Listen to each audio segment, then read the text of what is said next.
welcome back to another episode of Street Fighter League Japan. We're on episode 9, day 2, and that means we are deep into the second half of the season, and that means we're getting the run backs and the clapbacks. But before we get into any of those fisticuffs, my name is St. Cole. I'm joined with Vicious, and I gotta ask my guy, what can the people expect for the matches today? Well, I can tell you, when you say so deep, it's definitely not going to put you to sleep. I will definitely tell you this right now. The teams that we have before us, as we get into the second half, is going to be ever so important, right? We have Hiroshima Team Ikusa, who are currently in 8th place, but Good 8 Squad currently rocking it out in 1st, right? They've been so clean and cut every single week. However, Shinobiism Gaming rocking out at 3rd. They're facing off against Saishun Console Kumamoto up at 6th. The points are going to be so important for that latter half of the matches we have today. But as it stands right now, will we see that big W from Hiroshima Team Ikusa?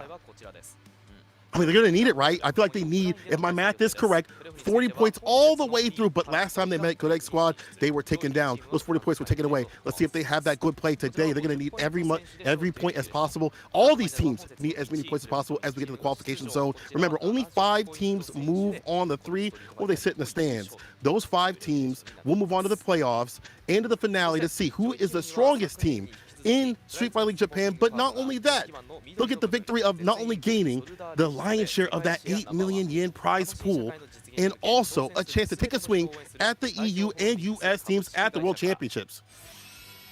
Exactly what we're looking forward to, as well as who's going to take it in that lion's share, right? That is a good amount of cash, especially with things the way they are now. Everybody's going to need it. And I'll tell you what, though, again, the biggest prize is being able to contend against the greats as well. The other champions of EU and US, we're still slowly starting to figure that out week after week, right? So it's going to be very, very exciting to see how that all unravels before us. So as it stands right now, we're going to get ourselves, there it is, yeah, popping open the Red Bull. I would love to do that at this hour, but I'll tell you what, that's going to keep me up for like the rest of the evening. So I'm not going to do that. I know St. Cole is pretty much in the night shift too. We're not going to be doing that, but best believe we're coming in with the excitement. Again, we're looking at how these teams are going to get themselves ready for that playoff spot. It's going to be so exciting to see Good 8 Squad pretty much kick the rest of the teams down. They have such a good lead at the moment, but Shinobiism Gaming, they still have a lot to prove, and they've been pretty much proving themselves to be that team to potentially usurp the crown. Yeah, Good 8 Squad, we've seen gods bleed. They're not as dominant as they were last season. They're pretty dominant. Don't get it twisted. They're on that top spot. However, Team Hiroshima, Team Itsuka has to come through in the clutch today. They have to bring that heat. They got to bring that fire, that flame, because they're in that bottom spot. They have something to prove. But we're going to start off with the away team. Let's go back to the goodest of squads right here. Good 8 Squad, led by the Hiroshima Predator himself, always on the hunt with that Rashid Gachakun, the Capcom Cup champion. And then after that, you have the Cosmic Boxer himself from space up in this place, Pugera, with that Balrog. Right after is going to be the next gen hero himself, the Evo Online and Offline champion, Kawano. And after that is going to be the Wind Devil himself. He made the pact with the Right Devil to get the victory. It is Dogura out for the Good 8 Squad again in the top spot, in the highest position, and honestly in a big lead. Maybe the most not dominant lead that they had previously, but a big dominant one nonetheless. Right, man, winning is winning. We'll definitely take that. On the other hand, we're going to see Hiroshima Team Ikusa to see if they can get these points today with Storm Kubo at the helm, the man who calls the returning Storm, bringing in that Abigail, followed by the one, the only, the glittering personage, Gunfight, rocking the Alex as well as the Oro. It's Crusher. No, I lied to you. It's actually going to be Inaba coming in as the Crux, as the Ikusa star. And of course, this is the man that I was talking about. Crusher, always with the title.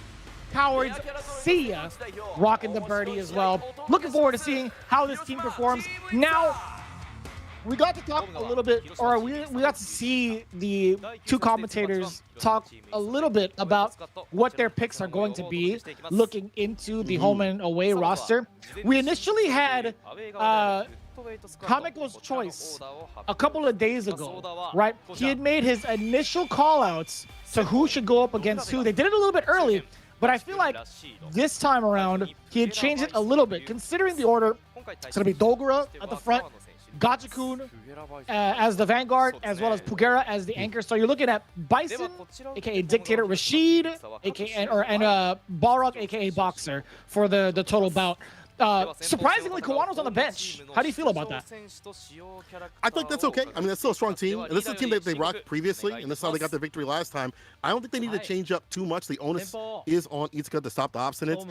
I do feel like when we looked at the choices from the previous commentators, or from the Japanese commentators, there were a lot of decisions that Itsuka could do. We saw if, Inaba wants to go up against Gachikun's Rashid, if we want to pick the Oro, if Colleen had come through, but it's not going to be like that. Crusher Birdie could come through against Pugera.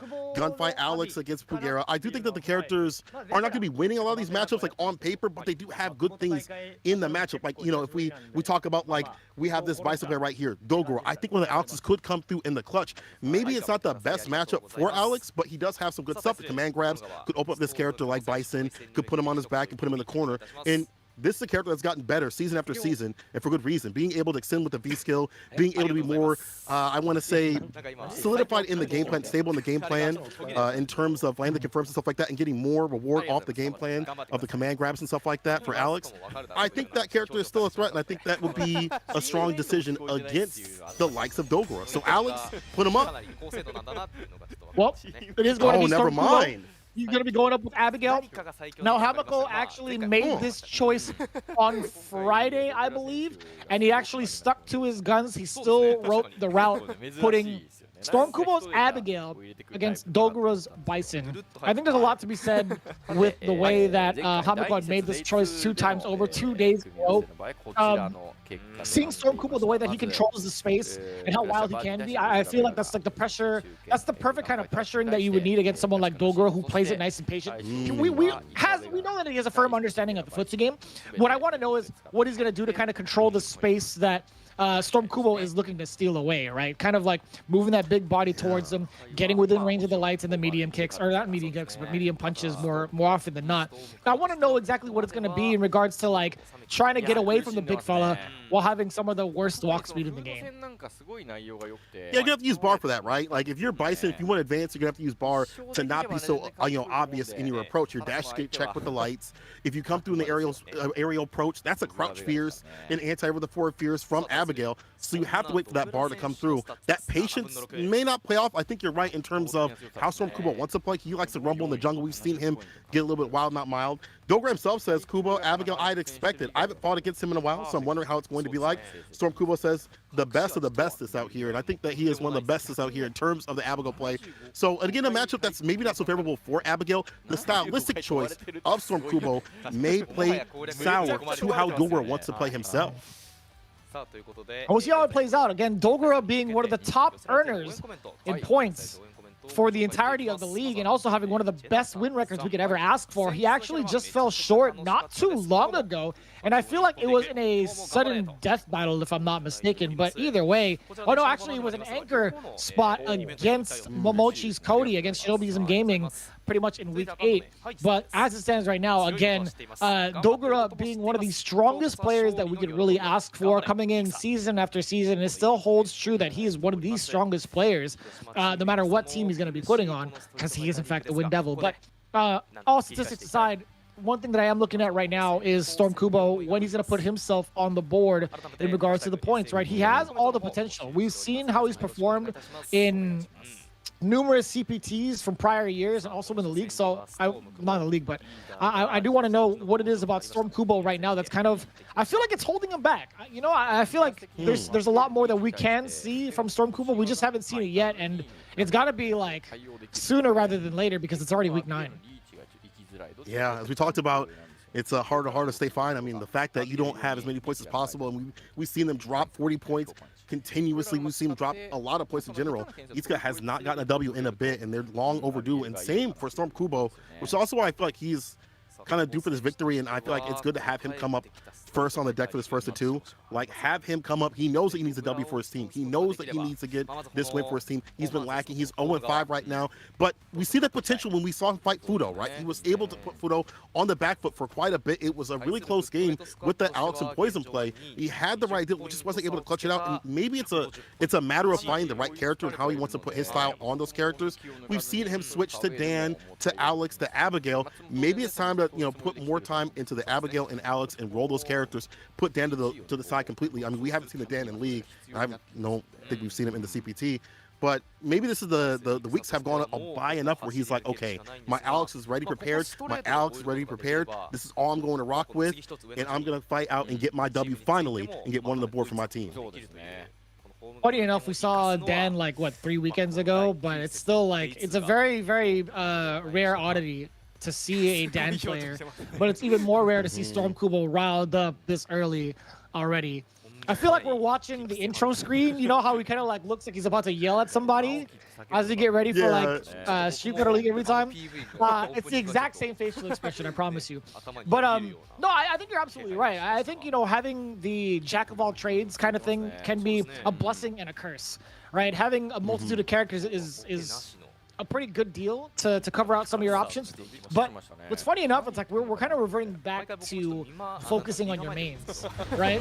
It's weird how that's come full circle now in the lifespan of Street Fighter V, where we would kind of force a lot of these counter pokes around each other, or like have these ready at certain events, especially with how the league was prior, right? We would ban out characters outright, and now it's just like a lot of these players are just focusing on a single character. So we'll see how this plays out. Dogura, the single character specialist, going up against Storm Kubo. It's Abigail versus Bison, game 1. All right, let's see who gets it done.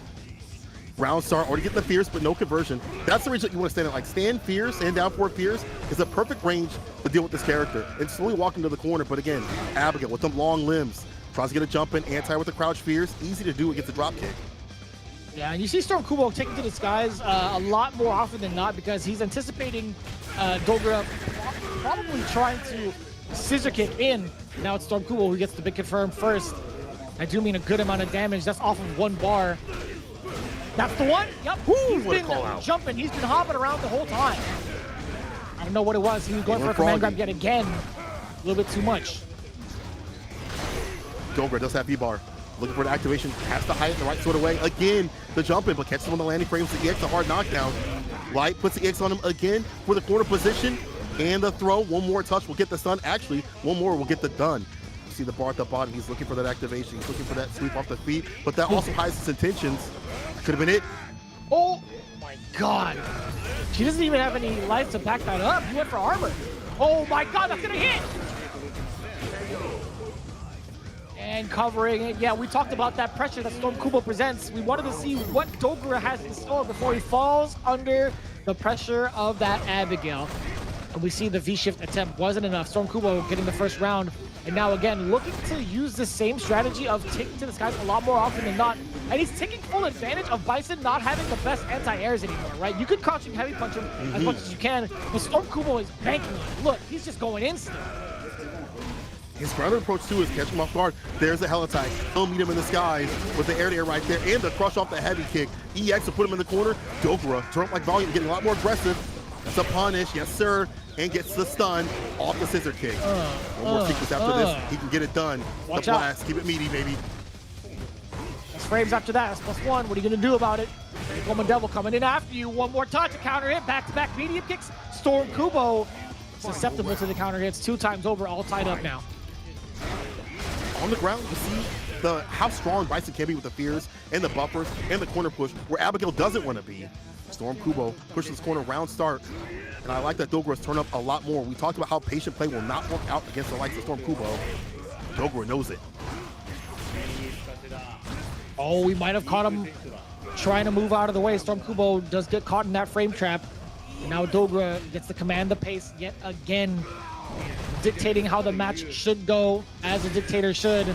The anti-air is there, countering heavy punch, applying plus frames after that. Again, checking the lows and still applying plus frames after the EX scissor kick. Storm Kubo has been stuck between a rock and a hard place, taking a ton of chip, but that's exactly what we need for the great equalizer that is V-Trigger 2. Watch out now.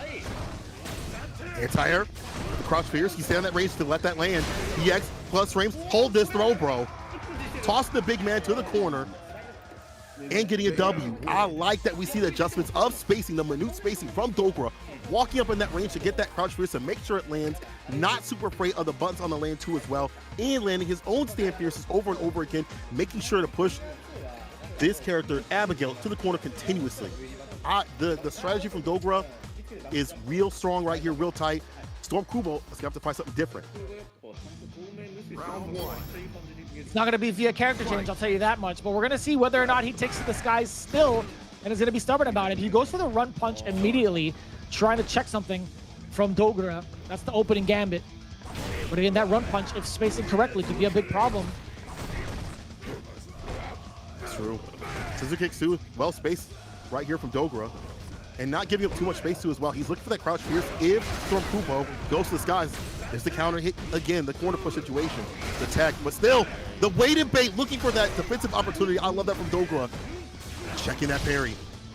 EX fireball, plus frames.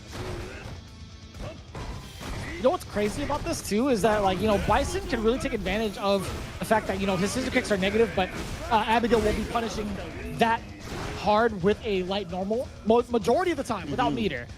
So we saw that a little bit earlier on, peppering the damage, but we're talking about this V-Trigger now. Storm Kubo, if he gets one big opening, man, the double pace in this track is so sick. Anyways, it's a knockdown. We're looking for the activation point. Possibly. Could be a slide. Will we even get it? Will we need it? He's looking so strong without it, to be honest. And honestly, you can use that for the V-Ship if it comes through against the Metro Crash. That's why you see Storm Kubo not just charging that recklessly. He doesn't have much health to play with. And the slide as a whip punish denies Storm Kubo that fizz. And now we see victory from Dogra. Only one more. So dominant in this match already.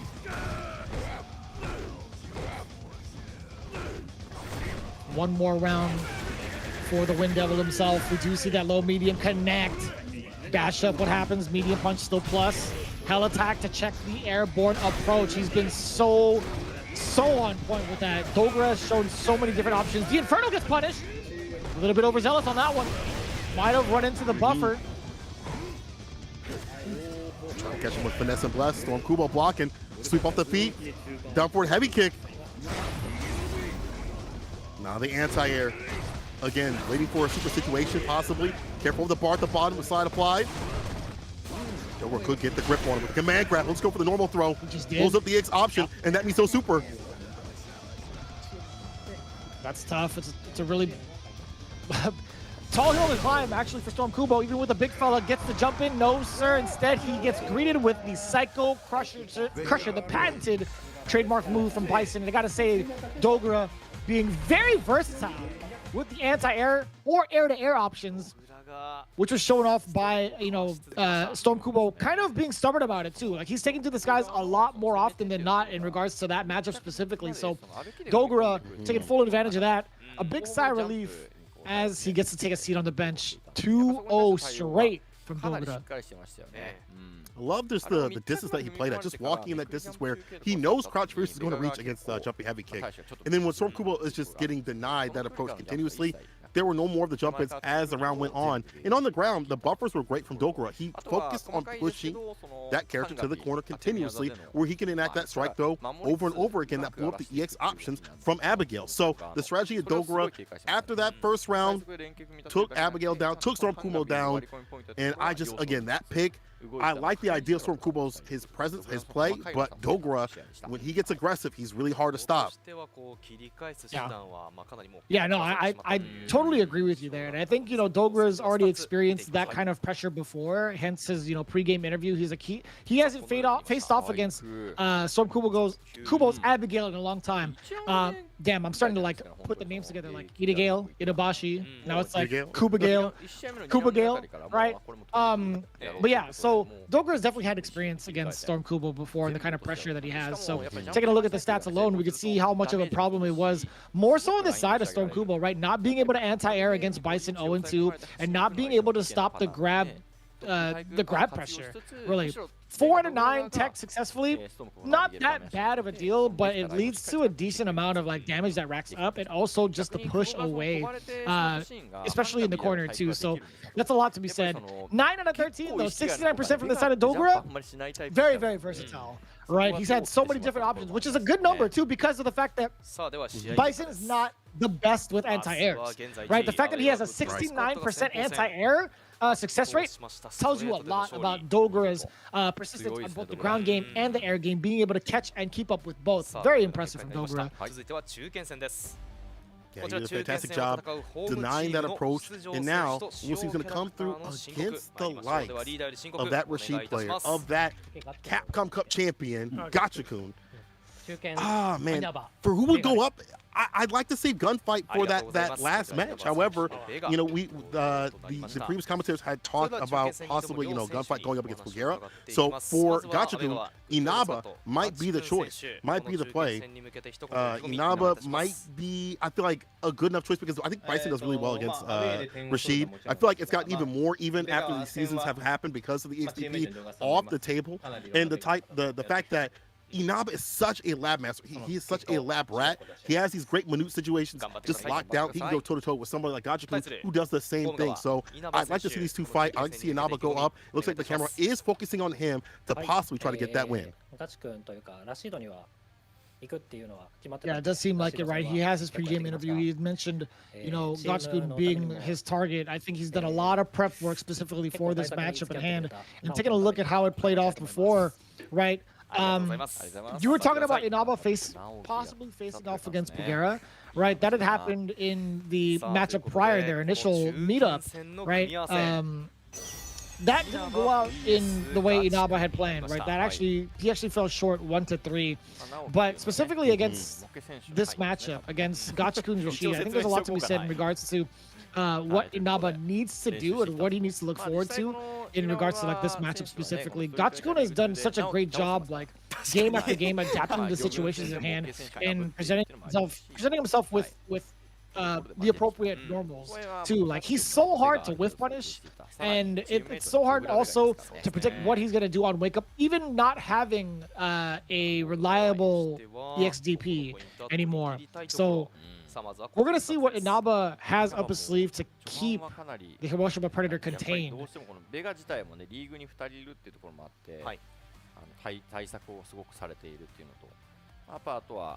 厳しい相手が多いですね。当たっている相手としては。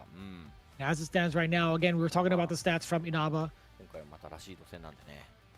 Pretty much 3 out of 9, 33% win rate, but still slowly getting these points on the board. 6 out of 8, 75% from Gachikun, doing pretty impressive overall. But looking into it, right, we talked about Inaba and his pre-game interview.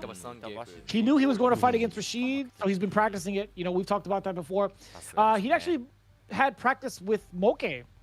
So that, it's cool to see also the teams talk to each other still, like despite being on opposite teams, still practice against each other, which is pretty common, right? SFL US has pretty much the same thing. Like they'll talk to each other and like ask for sets and whatnot. So Inaba is not only playing for himself, but he's also trying to win it for Moke as well. That's right, you know, getting this practice. We've seen that for a lot of these players. If you watch their streams, they'll definitely, if they're not facing each other, like literally the next day, they'll be able to play and get some sets in and, you know, maybe hash out the matchup a little more. So Inaba looking like he might be ready to fight Gachikun. But again, as you pointed out, Gachikun's something different with his Rashid. He's such a well-rounded Rashid player. He's so confident. I remember Big Bird talking about his Rashid, about Gachikun's Rashid, saying that he's just so confident in his button placements, in how he walks, how he approaches in the matches and things like that. And part of that is him being a lab rat, but just saying, if I get this hit, I know I'm going to get the conversion. I know I can commit with it. And I like always seeing Gachikun be exploratory with the character. We've seen how he utilizes the V-bar differently than other characters or other players.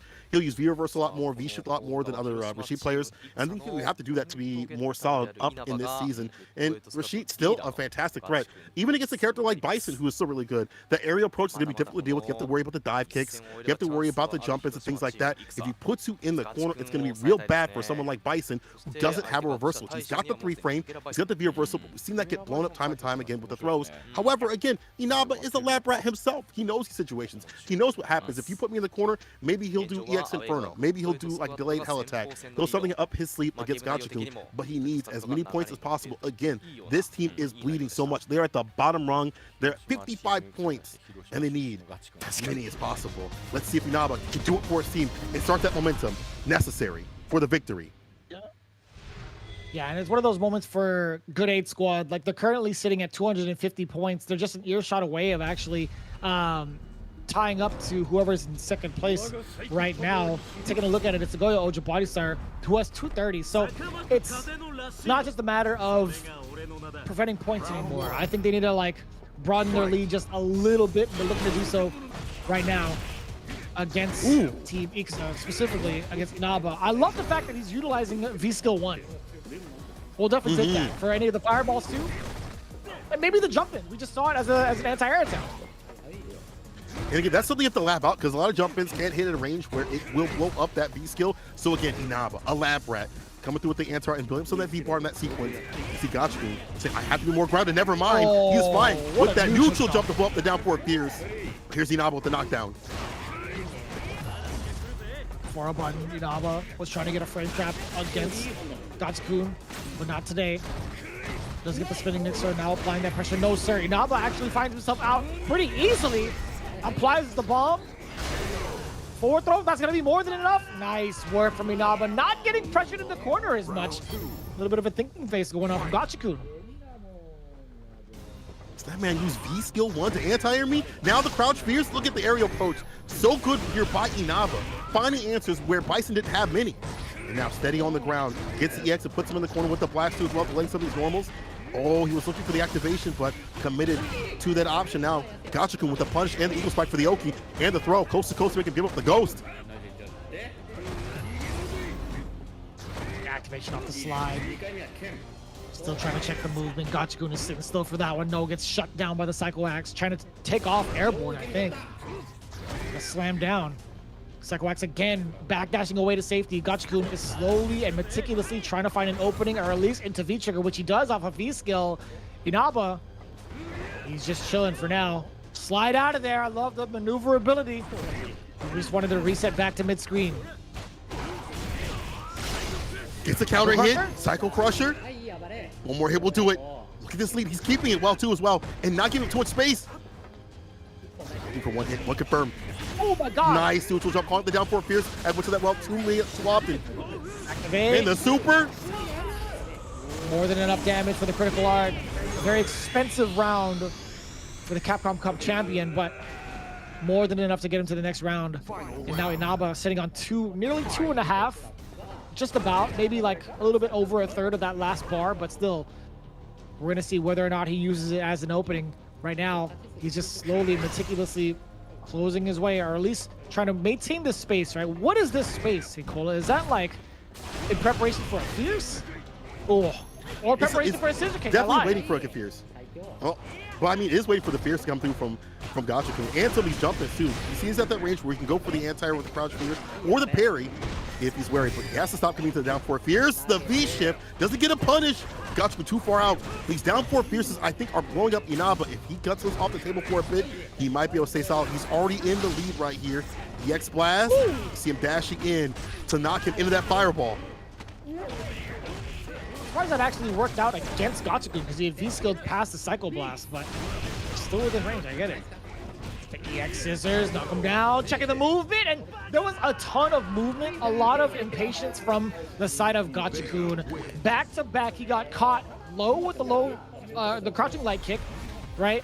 And then immediately with the roundhouse, it wasn't a crush counter, but there was definitely some movement from the side of Gachikun who was airborne.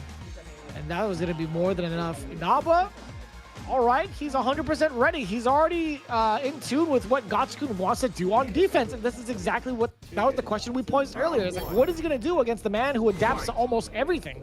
It's that lab rat, dog. I like him using these blasts too against the fireballs. And that range that he was standing at was trying to bait out the jump-in situation and make Gachikun feel uncomfortable. He took the down four Fierce off the table, and that allowed him to get the victory. I feel like that's what really blew up Inaba. And now if he does that, yeah, he's doing good. He's on game point since the fireball out. Wow, that counter hit could have been a lot worse. Looking for Gachikun, didn't face the repercussions, but instead he gets greedy with the crush counter Psycho Axe. He's not keeping it off the table, he's just saving it for later. He's got a takeover box, but now, speaking of takeovers, Gachikun does get a confirm off the wall. Could have been a lot worse. Inaba checks the low, does get the EX scissors. Oh, and I love that contention there, that contention point with the fierce. Reset, watch out now. The throw, B-shift, into the defense, into the EX. Hard knockdown. Doesn't get blown up with the throw. Blocking is Gachikun. He's out of there, out of that corner pressure. B-shift catches him, but that's a punish right there. Inaba with the walk-up throw, enough to do it. Inaba fighting back and putting himself on set point. Man, it forced Gachikun to reel back in his seat for a quick second. He's trying to figure it out, man. Code is undecipherable at the moment. At the back row now, no Psycho Axe, he dashes into it. Yes, sir. Off the wall, and it actually swipes him down. Inaba wasn't ready for the same side off the wall mix. But the air-to-air now, Gachikun on the offensive. A lot more buttons connecting, and the stun, don't let it fall this way. He still has a lot more damage to take care of within throw range. Oh, and Inaba thought so as well. The throw bait is there. On the board, I feel like, did he get around in game one? I don't know. I don't even remember, but this is significant now for Gachikun. Oh, the flip out, look at the tech right here. Flipping out against Blast, such a smart move. You get a punish right after you see it with the sweep off the feet, but here's Inaba answering back with that oppression, that approach. Scissor kick, backs up a bit, and he's looking for that option, that down forward fierce. Gachikun looking for that option, but again, Inaba has taken that off the table when he beat, but the neutral jump coming through against the scissor kick. Looking for more options is Gachikun. Swiping down on it again. That neutral jump is going to be so effective against someone like Bison, who has a lot of forward movement normals too. Special normals as well, and even special moves. Man, that was long distance. He still managed to connect with the slide, and I love the no activation from Inaba. But it's, speaking of activations, we do get it from Gachikun now. Counter hit, nothing, but he's closing the gap. Attacking it just like that. It's a super to seal it. Gachikun back in the brick and making the most out of these corner situations where we talked about this. Bison is going to be in a bad position continuously, over and over again, off the backboard. Inaba has to find an answer, whether it be a preemptive EX Inferno to catch him, just to get that momentum off just for a little bit, or anything for a hell attack, or just being preemptive to not be in the corner. He's got to avoid that situation because the closeouts have been happening there for Gachikun. Yeah, and that was a very slight moment too, where Inaba had thought maybe Gachikun was going to jump over and possibly try to go for like a cross up or like an empty jump throw. I don't know what it was exactly, but Inaba, again, he felt like there was something he needed to do with tech. Like, you see him get punished on the way down from the wall dive, and he teched, he got punished for it. And there's nothing in my mind that tells me, he's like, all right, well, you need a tech here, right? Because of where Gachikun's character was at that moment in time. So Inaba, I feel like a little bit of frustration is slowly starting to set in, and this is exactly where Gachikun strikes, and he strikes hard, man. Gets himself on the board, another chance at life, which is pretty significant because Inaba was at match point. He actually had an opportunity to take down one of the strongest contenders we have in the league from one of the strongest teams. And all it took is just Gachikun getting a lot more aggressive, and instead of just waiting at that distance with like a jump heavy kick, waiting for the down forward fierce and things like that, he's just going in and not being challenged. Inaba also has to stop these dashes from happening. He dashed it and got caught with the mixer. Now again, Inaba getting maybe a little bit too aggressive. And I like that light kick, stopping that approach just for a little bit, non-committal button from Gachikun. I agree. I'm really starting to like that from Gachikun, the way that he's turned up his offense as well, and being a lot more close compact. Yes, sir, and he's backing away just in case the counter poke is there off the medium punch, but still, Inaba looking to find that opening. He's checking the movement as well. It's susceptible. Roundhouse does get punished, and now it's all Gachikun being so aggressive. Inaba just... It seems like he's getting a lot more committal with some of these buttons, some of these options. We saw the heavy kick come through, and Gachikun reading his intentions. Back to square one. However, Gachikun not falling for any trickery. There was a fireball. Inaba have to send that back, but there's the hell attack.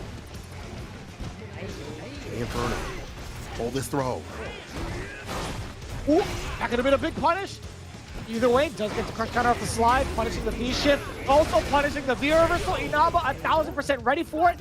One of the great things about Bison is that he gets to strike from a distance and punish on errors like that. The V-reversal is always, from that distance, going to be highly punishable from someone like Bison because of how far he reaches to catch you. He's looking for these opportunities of the momentum shift too as well. He's looking for that activation. Inaba getting a little bit more solid up in this match. Like he's calling out these defensive options from Gotcha. We talked about how important that is. Not one for the neutral jump, but will fall to the corner right here. Ending with the Eagle Spike, big jump in. Heavy mixer, almost got that sun and done. The tech. A little bit faster. Doubles it first, actually catches. And again, we just talked about this. We highlighted this exact maneuver being punished. The bomb has been planted. Let's see if the Defusal Kid is standing by with Gotcha-kun, or will Inaba be able to? Okay, not too bad. Not too bad for Gotcha-kun, actually. Anti with the medium. No, he's trying to burglarize him. Not going to happen. There's bar at the bottom for the super. The tech. EX coming through to apply more pressure to keep that bomb off. There's an explosion happening soon. Plus frames. Try to EX Inferno. He got clipped. Gotcha-kun's in. The throw. Cycle Blast coming in. What an the option. Hamburglar is here. Going for the grave robbery. Gotcha-kun instead putting Bison in his grave. But wait, we still have another game to play. We have another round to play, I should say.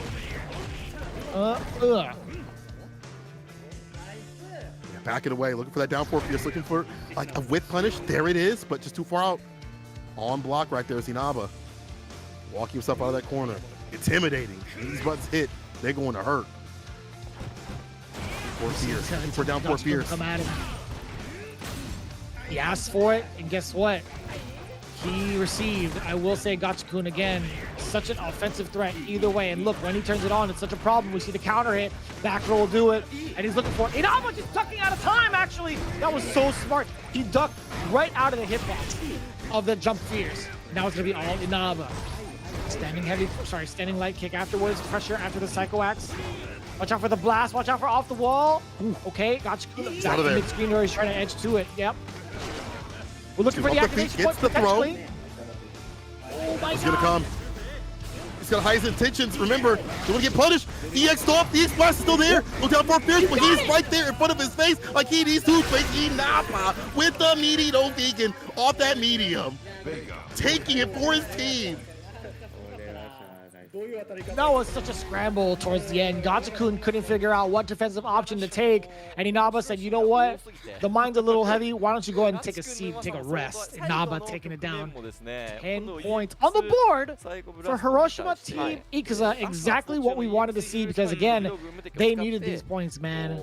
They've had back-to-back weeks where they scored nothing, and it's, you know, it's actually 3 weeks straight. This is the first time they've scored points thus far in these last couple of weeks, and it's due to the fact that Inaba had that practice in. Big shout out to Moke as well. We're starting to see like some of the ranges where Inaba can really flex that knowledge, and I gotta say that matchup is something to behold. That is like masterclass in regards to adaptation against a Capcom Cup champion. Y'all need to really pay attention to that one because that was superb. Really well played from Inaba. And even if you're not a Bison player, just noticing how Inaba closed out that round, putting him in the corner with that perfect duck to get that back throw and enact that pressure. The corner is not where you want to be in any fighting game, bro. Pressuring him over and over again. You see the anti-airs, not a lot from Inaba. There were some there with the hell attack, and there was a lot from the side of Gotcha-kun. But again, I got to talk about the fact that Inaba, which is so strong when he made the most out of that corner position, and the down 4 fierce, not taking all the tools off the table. We noticed that he took the down 4 fierce off for a little bit, but brought it back when necessary, when need be. And even when punished, even when jumped in on, he still said, you know what, let me just hold it back for just a little bit. Not withholding all of your tools is so smart, and Inaba so strong in that matchup, getting supports in the team, and we got a match. We got an actual match out here for Team Itsuka. And we see not too much fear in regards to the throw strike game. We see 50% of the throws that have been given to Inaba have been teched. And on the other hand, Gotcha-kun again, 2 out of 10, 20%. I feel like that's a very rare number from the side of Gotcha-kun because most of the time he's not even within range of getting thrown because he's so slippery and so elusive and hard to catch, right? But for the most part, he's so good on defense. We kind of hail him as one of the best defensive players that we have. But man, 2 out of 10, that just goes to show you that Inaba's strike throw game was enough to put Gotcha-kun in such a percentage. Very well done. Right. But we're going into the final match. It's going to be the one who calls out the cowards. It is Crusher's Birdie coming up as the anchor position against Pugera. Is this this what we talked about, or is this something that Hamiko had called out before? No, it is not. Oh, This was. Oh, it was. kind of, sort of. Yeah, so like on Friday, he actually said that Crusher should go up against Pugera, but as of like, I want to say like 10 minutes ago, he had changed it to Kawano just in case. But since Kawano's not on the board, well, it could have been either Crusher or Gunfight. He actually chose Gunfight, potentially using Alex or Oro against the Boxer. So covering his options, a little bit of an option. Yeah. I would have liked to see Gunfight. I think that Gunfight, the Alex play would present a problem for that defensive nature that Pugera's kind of been developing. I'm curious to see what Crusher can do. Because when I think of Alex and Birdie, I think that Alex does similar things to Birdie. Maybe not finding the kippers and things like that, but the strike throw, command grab gameplay is better on the side of Alex, and especially when he gets the V bar at the bottom. I feel like he's a more stable character. However, Crusher, he's been defying a lot of expectations outside of the league. Again, I gotta call back to how well he was doing at the CPT. Took down 2 Sims, and that is not an easy feat for Birdie, and almost took down Fudo at one of the first CPTs. He was able to get top 8. So, he's one of those players that, even though he's put in bad positions against like maybe bad matchups, he's been able to work. He's been able to do some business, but maybe not so much in the league. We'll see if he can get that win out here in the 8th position. Pugera saying that Crusher's movement, he can see each and every move, so he won't be able to respond to my move. And Crusher says, Inaba did so well, I'd like to follow his win. Man, I love Pugera. I love how Pugera be talking. It sounds like he's quoting like a win quote or something like that from a fighting game. I always expect something like some sort of proverb coming in, some like indecipherable proverb that comes from Pugera, because he was all about that last season. Even his teammates were like, bro, what are you talking about? And I'm glad he's a lot more straightforward, right? He's not going to put into poetry. He's just very much so outright saying, I'm going to pretty much body my opponent because I can see almost everything they present. 4 out of 6, right? 67% win rate. Pretty impressive, and I feel like that's slightly expected from Pugera with the way he's been playing Bison, Balrog from even last year. He's been the one to put himself or put Balrog back on the map in such a high regard, right? We have people like even like Brian F and Smug for so long.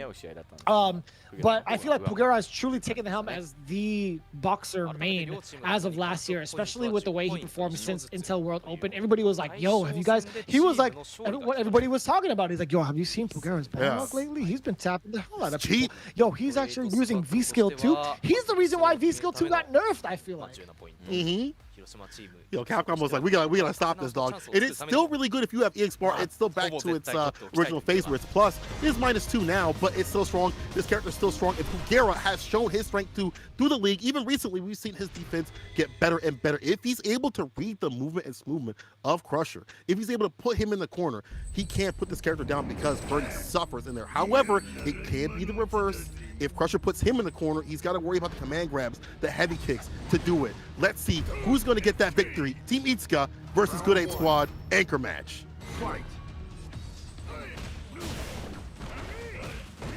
We'll see how it plays out again. Inaba already off to an overzealous start. I will say he went for a normal, and he actually went for the bullhorn right after. I don't know what it was, but he's feeling it right now, man. He's still going in. Of course, Pugera, once he got himself acclimated to the pressure and the situation going on, he's countered effectively. Now it's all Crusher. No, you can't do that.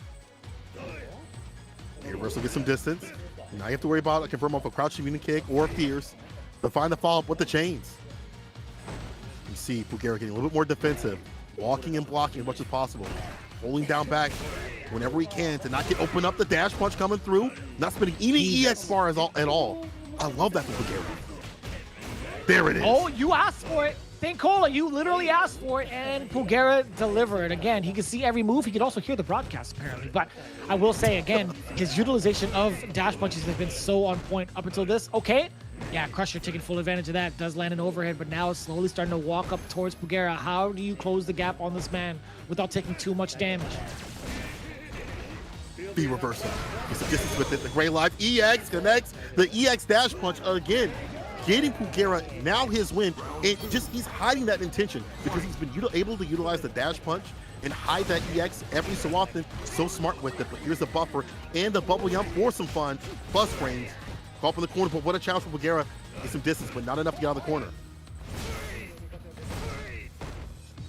Yeah, I think Pugera is still in a pretty comfortable position, being able to pretty much dictate the pace. He hasn't been fully cornered just yet, and even when he has, he's fought out successfully. I think he's saving those moments also with the EX bar down below. When he utilizes it, he mixes it up with V-Skill as well, even on block, so I do like that. Able to activate. Here's Crusher. See if he can utilize that V-bar a lot better. We haven't seen him utilize that V-trigger in any sort of way. The defense has been so good for Pugera. EX. Oh, the swing takes low. a turn back.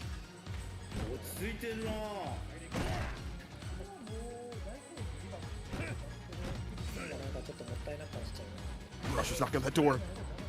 He sees the lights are on. Open up. Pugera. Everything locked.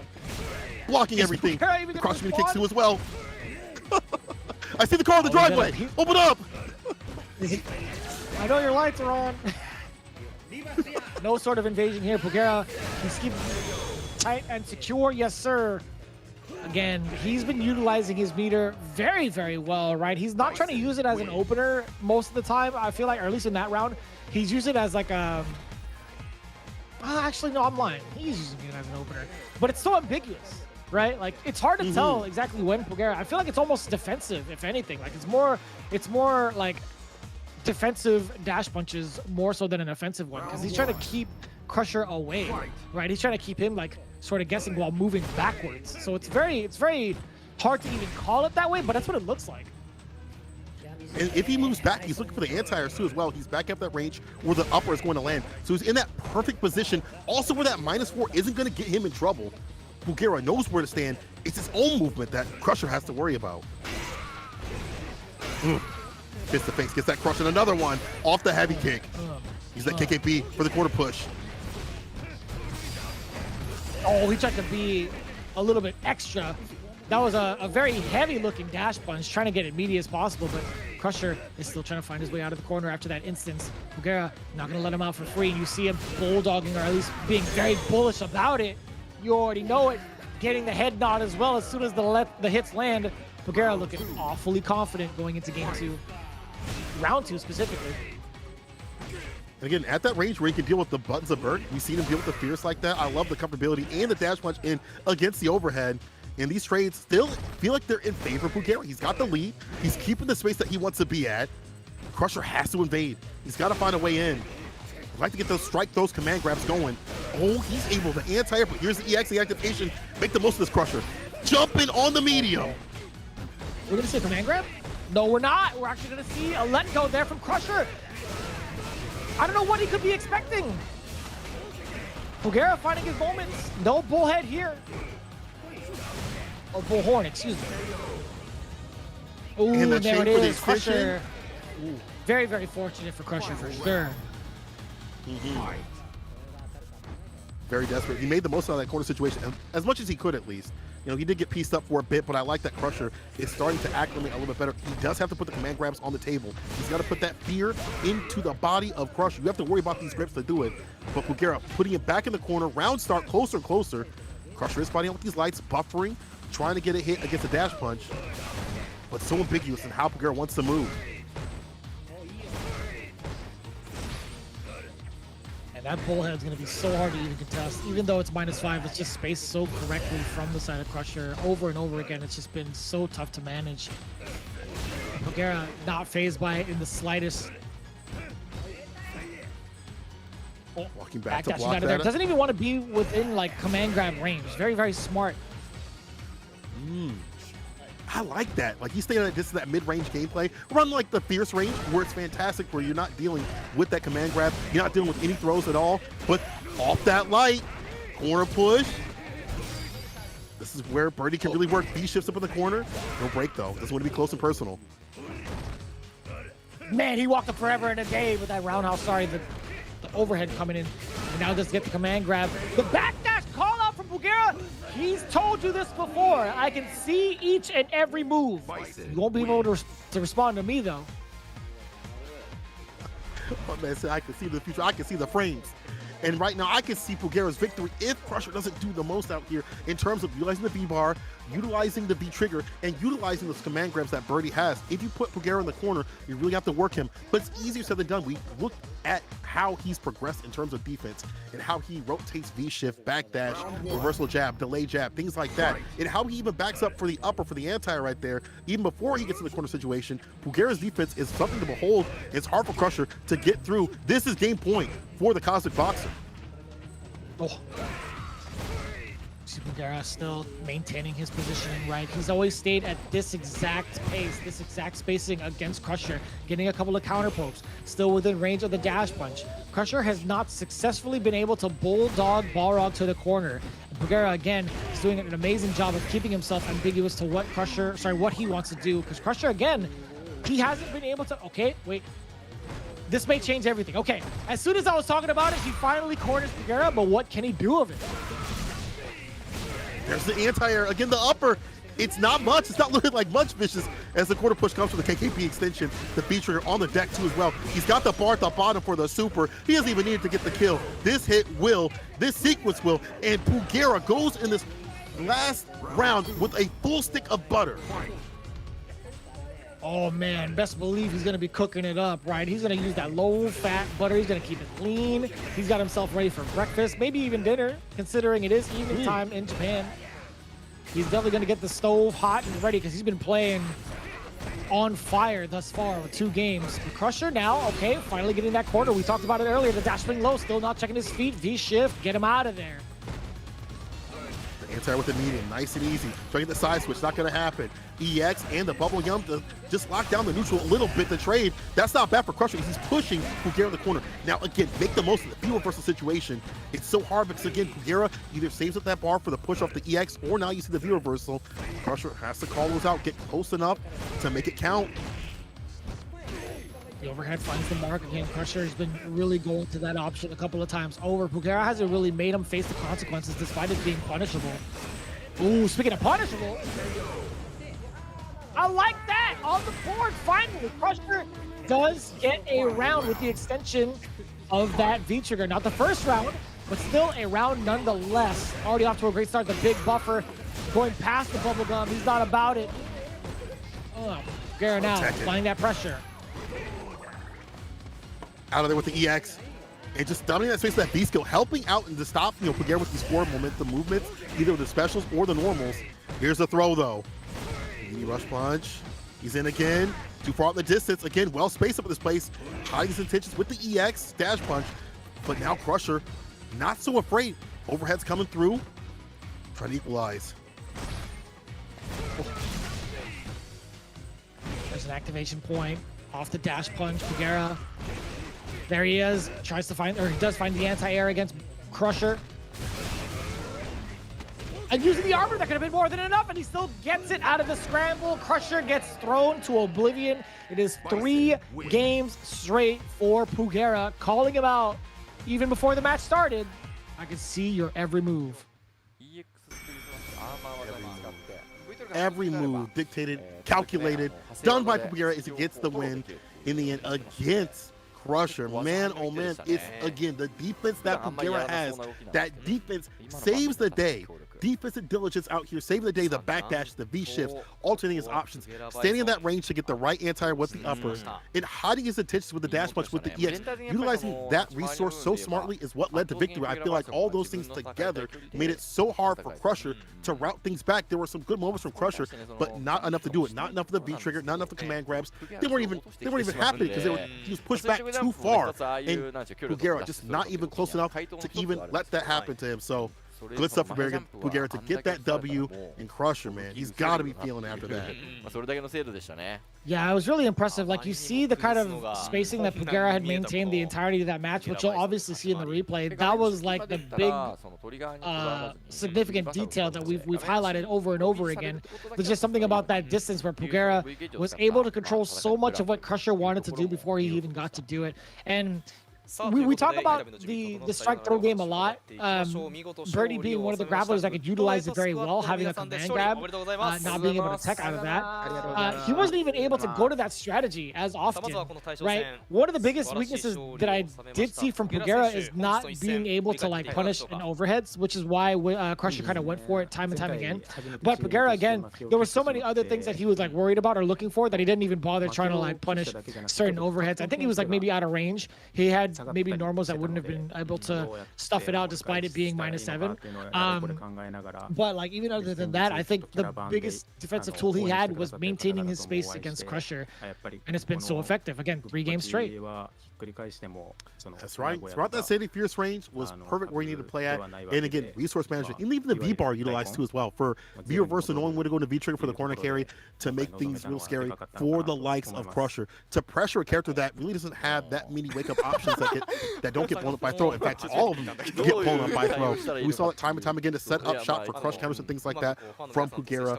Pugera getting his interview. I'm so curious to see what he's going to say, what he has to say to his team. Hopefully it's something very spiritual, you know, like he typically likes to get into. But, you know, again, overall, great win here for Pugera. I'm sure that his team is very happy that he got that W. It said last time I had a loss for the first time. I've been thinking of what to do, and I'm glad I recovered. Meeting up with the fans helped him too, so I'm guessing that there was an event recently for the Good 8 squad, and seeing the people cheer for him in person emboldened him. You know, for some reason, I feel like Yamato and Hamiko don't believe it. Like, there was something about like Yamato's and Hamiko's responses that were just kind of like, this guy Pugera's got to be trolling. I can't tell. I genuinely cannot tell. But we did get a word from the reserve. Kawano also getting a couple of chuckles from the commentators themselves. I would love to see or hear what that translation would be. But for the most part, again, Pugera playing with the utmost confidence despite having that loss, immediately bouncing back. A true... pretty much a true top tier player. I will say, like, he's been in the upper echelons since like even before last year, right? He has been one of the strongest players that I've ever actually got to experience in person. Also in Ibuki, if he needed to, but his transition into Ball has been one that's been like one to really be talked about, because everybody really enjoys watching his Balrog, and everybody is like starting to take up after his Balrog too. But we do get to talk about Kawano, about what he was saying. Hiroshima Ikusa, Oral Alex, not a character that's played lots. He was talking about some of the characters that were potentially going to be up against him, or at least the team. But somehow in our team, we have players who know how to play well against those rare characters, so that led to a W. So I can understand maybe like the commentators chuckling as to what Kawano was saying. He's like, why would you even mention these characters? So I totally get it. Right. You know, like, you know, Oro, Alex are very rare characters, especially Oro. But Kawano has he's practiced Oro just a little bit. But as Dogra said, also we've had game plans against these rare characters. If we win against those characters, it means a lot, and it means that they have studied and been studious against everything in the league, not just the popular characters that you see from the loops and things like that, but preparing for even the unique characters. That also adds a benefit to Itsuka. You know, having these unique characters is kind of a blessing and a curse. They're not maybe the strongest characters, but they also have an element where you may not know or have a game plan against them. So it's great to see Good 8 squad have a game plan against those characters and effectively be able to rock them. Even a character like Birdie, what we haven't seen too often unless you're playing the likes of Mina RD, or I guess really Crusher, or, you know, Mags out in the US. That's true. Dang, I haven't heard of Mags in a long time, actually. That's my dude. I almost gave off his government just now. But yeah, I was like, I almost said it by his whole name, because every time I greet him, I'd be like, GF, right? But I'm not gonna say it. Either way, let's take a look at the stats. Not too much from the side of Crusher, right? A couple of donuts, and you know, it matches the character. Not even just a couple, but a hefty amount. Not being able to tech the throws, either 0 for 6. Very, very big problem with Pugera. We talked about the anti-air situation. Balrog does a pretty dang good job of utilizing his normals for anti-airs, but it wasn't even just that. The screw-uppers that came from Pugera, well-spaced, man, that's even harder to pull off, but he did it almost effortlessly. Yeah, did a fantastic job, and that leads them with a 30-10 right there. Team Itsuka only getting 10 points. At least it wasn't a blowout, but again, they need as many points as possible. 40 ballers would have been way better for them. And let's see these these matches. Right now, we're looking at Bison versus Abigail. I like the neutral jumps that came through from Sorkubo, but that's what he went to too often because we saw the likes of Bison get the walk-up crouch fears. Dogura coming through with the anti-airs when need be. I like the calls on some of the V-shift decisions, but on offense, Dogura was just too strong. Look at that, anti with the crouch fears, trying to find a jump in. And one of those things that we didn't really talk about that much is the aerial approach is so hard to check as Abigail. You have to get predictive with it. Forward fierce and crouch fierce, super slow. And Bison, we'll go to that air approach, and we see right there with the Psycho Crusher. What do we see right here with more Bison? This is the matchup that I was very, very surprised to see. Inaba versus Gachikun, right? We were expecting it to be a little bit different for Inaba, actually. We thought he was going to get the W a lot earlier with the way that he was playing, and for the first time ever, we see Gachikun really shook. But we started to see the back and forth. We started to see Gachikun get himself acclimated to the danger, but Inaba took it a step even further, right? I think there's a lot to be said with the way Inaba controlled himself. A couple of flubs here and there with a couple of whiff throws, a little bit of antsy movement. We saw that stress. We saw that mental stack. There it is. That's exactly the moment I was talking about. We saw that mental stack add up just a little bit, but he recovered fully. He managed to get the best right here in this situation. Getting back-to-back V-reversal punishes, you know he was absolutely ready. And it came down to a final moment, right? Gachikun, then he managed to fall susceptible to the V-trigger a couple of times over from Bison, so he wasn't fully ready. But man, that EX Eagle Spike saved him more often than not. These were the final moments where it became such a scramble, too. And yeah, Gachikun thought he could get away with murder. He tried to get away with a jump or even movement, but instead he got kneed to death. Speaking of movement right here, being able to be back and forth in that right position was how Bulgaria was able to get the win. Right in that fierce range, there were some good moments from Crusher, but I feel like he wasn't able to utilize that V-bar in the most effective way. He got some sequences with the V-trigger. However, the V-trigger coming through and the V-reversals too as well from Bulgaria allowed him to stave off the command grabs, and also he just stayed outside the distance where Brody wasn't able to enact that command grab pressure that you would typically like to see from the character. Like, you see him right outside that fierce range. Look at these good buffers that come through from Crusher. But again, you have to know how good the defense was on the side of Bulgaria. Being able to backdash like that, get a fat punch, and save that EX bar for the right sort of situations, hiding his intentions, hiding when he wants to dash punch in, and having the anti-airs on the deck. He played this so perfectly, and he had talked about it before. He's like, I'm going to be watching your movement, and he moved all over Crusher and moved to get 30 points for his team. Look at that, using the EX bar for offense to cut through those normals. So smart, Mike Bulgaria, and that's why he is probably the best boxer in the business. Yeah, I mean, no doubt about it. I think he's one of the most dominant players that we could ever ask for, and being one of the few remaining Balrog players out in the world, I feel like. But again, I feel like he needs to keep playing with this character. This is the character for him.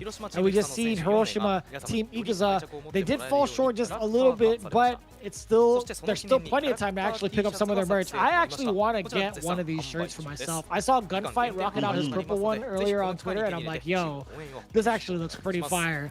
Be sure to grab one yourselves. I'm pretty sure you can find it on like the Capcom _Fighters Japan account on Twitter. I think they had retweeted Gunfight's image. But either way, I'm looking forward to seeing this team play again. Kogan, they've been showing off their strength. As of a couple days ago, they fell just a little bit short to V6 Plus FAV Gaming, but they still got a lot ahead of themselves to remain in the running thus far for the playoffs. But again, you can check them out. They have their recap of everything. Speaking of recaps, we need a recap of Street Fighter 6. When's that happening, Nicola? Do you know? I don't. Bro, I don't know. I don't know. They haven't told me. I hope to know. I know it's coming up next year, and I hope to see it ASAP super soon. Before we get any more of these events and these CPTs coming up again and more of these leagues, I hope we get into the Street Fighter 6 sort of thing because there's so many more things to see with this game. I hope I get to see certain characters too as well. And you guys can see another CPT World Warrior event for Japan on the 27th. That's the end of this month. So after Thanksgiving, or at least around Thanksgiving, we can be thankful for more great Street Fighter 5, right, Vicious? Oh, without a doubt. I'm looking forward to that as well. Gonna be heating up all of my leftovers and checking out all the matches. I'm not going to be awake for them. Don't tell anybody. I feel like I'd probably be around for maybe like Street Fighter League. I feel like we have a date with Street Fighter League around that time as well. But we'll see. I got to check my calendars. Either way, we're going to have the next matchup, Shinobiism Gaming versus Saishun Console Kumamoto, immediately after this break. You don't want to miss it. We'll be back with more Street Fighter League Japan. そして YouTube、Twitch の各チャンネル登録、Twitter のフォロー、そしてですね YouTube の高評価、グッドボタンの方もぜひよろしくお願いいたします。押してください。お願いします。さあこの後は試合準備のため一度インターバルを取らせていただきます。21時15分からはこちら Day2 のマッチ2、魚群対広島チーム戦の模様をお届けしていきます。それでは一旦失礼いたします。はい。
ご安全にな。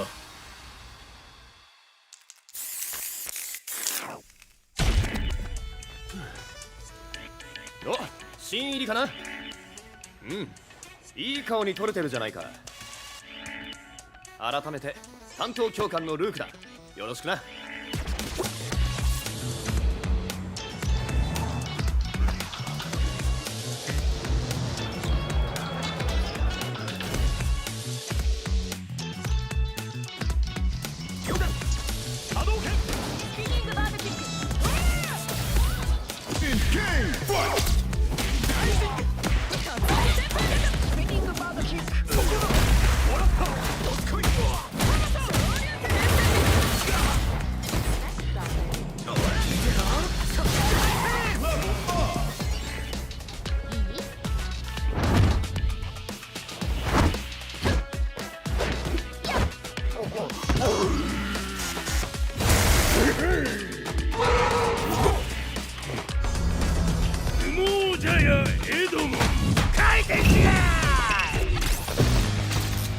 始めるとしよう。勝負だ。投票入りでごわす。手加減は期待しないでくれ。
さあここからはマッチ2の模様をお届けしていきます。 Shinobiism マッチ2 Gaming 改 going め up て against 忍び Saishun ゲーミング Console. 対最終 Moto, the カンソル tension 熊本 is こ so ちらの2チームの対戦をお powerful 届け between してい these き two ます。 teams 先ほ because ど of ね the イン fact ター that バル they're 入る前少し going 誤 at り each がありま other した。申し訳ござい between ま the せんでした。 third and 6th place ranking and are trying to get and secure this playoff spot. My name is Vicious, back at it again with St. Cola. Let's get into the matchup at hand, right? We talked about the teams, we talked about the current rankings, but as it stands right now, Saishun Console Kumamoto is on the back foot in comparison. But let's take a look at the players themselves. It's, of course, the Violent Emperor, the Brute King, Nemo. Higuchi is following up, of course, Prodigy, and the irreverent talent, Guile, of course, followed by Shuto, a little devil himself, rocking out that Yuri, one of the best to ever do it right now. And of course, YH Mochi, the Hermit of Shimane, coming in with the Dawson play, so hard to counter against. This is a hard team to counter against this in general, but that shows you how stacked the competition is out at Street Fighter League Japan. But speaking of stacked teams out here, we've got that third place position up on the deck. This is Shinobiism Gaming coming through from the School of Ninja, headed by the Shinobiism Prime himself, Momochi, with that Cody play. This dude's ridiculous with it, but that isn't discount the fact that we have the Grave Maker digging pitches for everybody. That is Fujimura with that loop. And then after that, another loop beside of Yamaguchi, more defensive with it, having up the walls to make you fall. And then last but not least is the Swanky Ninja himself with that presidentiality you see. It's with the G, John. Shinobiism Gaming looking to score another victory, a second victory against the likes of Shaishin Console, Kumamoto. But in these runbacks, we've seen something different. We've seen people get their revenge. Let's see what happens in the end between these two teams. Shinobiism Gaming has been in a hot streak, right? For 4 weeks straight, they've got their W's. In 3 of those weeks, they scored a massive amount of points in convincing fashion, too. So now that they're on the home team, they actually get even more of an advantage on the team that's currently in 6th. Taking a look at the current roster and what's been thrown up there, it's Higuchi going first with Guile. YH Mochi coming up with Dawson, Shuto as the anchor with Yurien, and Nemo Nemo on the reserve. Shuto Yuri as an anchor. You mean to tell me a character that's been dumpstered by a lot of players has been making moves out here in the league? You mean to tell me you're going to put him in an anchor position? But you know what? It makes sense because Shuto has been very consistent in the CPTs. He's been consistent out here with this character that people have left to the side, and he's found his perfect play with this character. Again, as you have pointed out continuously, Tokido has said this is the way Yuri should be played. This is how he models his Yuri. But it looks like for the first on the deck, Yamaguchi's going to come up with his loop to fight against Saishun Console Kumamoto. Oh, that's confirmed, huh? I like that. I like the way Yamaguchi's been playing as of late. I think, he's been showing up all the work also on his streams. But for the most part, he's been pulling his weight, right? I was kind of expecting what does Yamaguchi have in store. He's actually gotten his W in week 7. He actually got his W in week 6 against some of the greats. He got it against Edabashi as well as Bonchan. And again, against Crusher. This guy has been absolutely crushing it, no pun intended. Actually, all pun intended. What am I talking about? But on the other hand, you have someone like Higuchi, who's been also another one of the top point earners. He's currently sitting at 100 points. His record is 7-9, ladies and gentlemen. He has been so dominant for so long. And Yamaguchi's going to have to face off against that, right? Yamaguchi at nearly half the points at 50, but he's also got an impressive win record. Don't let the points tell you everything, right? He's 5 of 7 in wins right now. I like Yamaguchi going up against someone like Higuchi. Higuchi has shown us that wild style with the Guile, right? He's shown us he will do upside down kick and take his turn back, not even with a reversal option like EX slash kick, but with the button. So even in situations where he might think he's minus, you would never press there, he would do so. Someone like Yamaguchi's a more defensive sort of look. We've seen him go to the well or being more aggressive when need be, but I really like his defense overall, at least with new decisions, when to stand block and things like that. I like this choice, but in reverse, I've seen Higuchi also play defensive when need be, scale things back when need be. Don't go over and get these overextensions and things like that to get got. So this is still going to be a pretty even match. Higuchi says Yamaguchi is the same age and he knows him well. He's looking forward to playing him at a tournament. He cannot lose this. Yeah, there's a lot of pride when it comes to like something like that in regards to being of the same class of Street Fighter. They were pretty much in the same class too. So in terms of the skill level, though, I want to know who's gonna have the better half of the other in regards to this specific showdown. Luke versus Guile. Now we were talking about Hameko's choice not too long ago in regards to the other matchups, as well as what he had picked on Friday.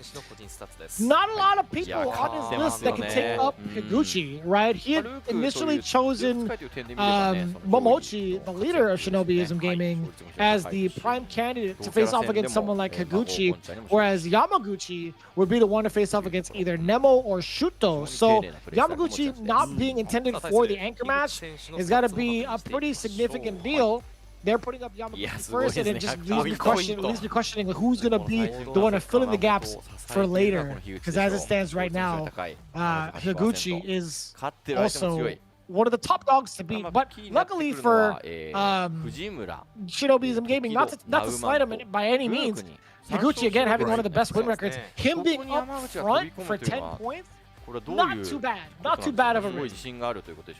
Yeah.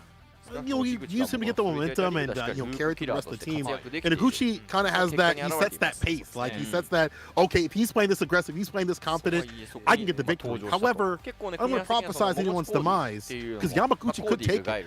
I'm very curious to see what his gameplay is against the likes of not only just Guile, but how he's going to play against Higuchi, because Higuchi's the type where we have to really play against him. It feels like you really have to play against him more so than maybe others in just the matchup is like, how is he going to react in these situations? How is he going to play? Is he going to go for receive flash kicks and stuff like that? You really have to read him as a player. It feels like more so than maybe other players, but that's what's led him to victory. I feel like Yamaguchi, if they are at that same level, they are definitely like, okay, I'm reading you, I'm reading your CFNs, I'm watching you, I'm studying you as a player. I know that Yamaguchi probably has that same sort of studiousness. He's headed by Momochi. He's probably told him, Momochi's probably came down and been like, listen, this is what you do against Higuchi. I've got some tips for you in this matchup. So we'll see what happens. Yamaguchi says he's looking forward to this match against Higuchi. He thinks he only has a few more times to play against him in Street Fighter League, so he's feeling a bit emotional. He would like to do his best. That is so cool that he's feeling emotional while playing somebody. You can feel the passion between these players. You can feel that energy of like, I want to get this W. This means so much to them. More just about the points and stuff like that. It's about getting that W, that victory. You can tell how close they are. Hameko had actually commented about that. It's rare for Higuchi to call someone without adding "san" after a name, so it shows how close they are, right? Higuchi called Yamaguchi straight up as Yamaguchi, not Yamaguchi-san, but straight up by his name. So that was a pretty clear indication that Higuchi is very, very close to Yamaguchi, and we'll see how that plays off. We'll see how close they are in terms of skill level, more so than just on a personal level. Here we go. It's going to be game one.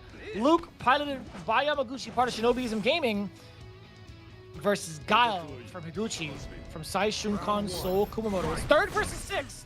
We'll see it game one.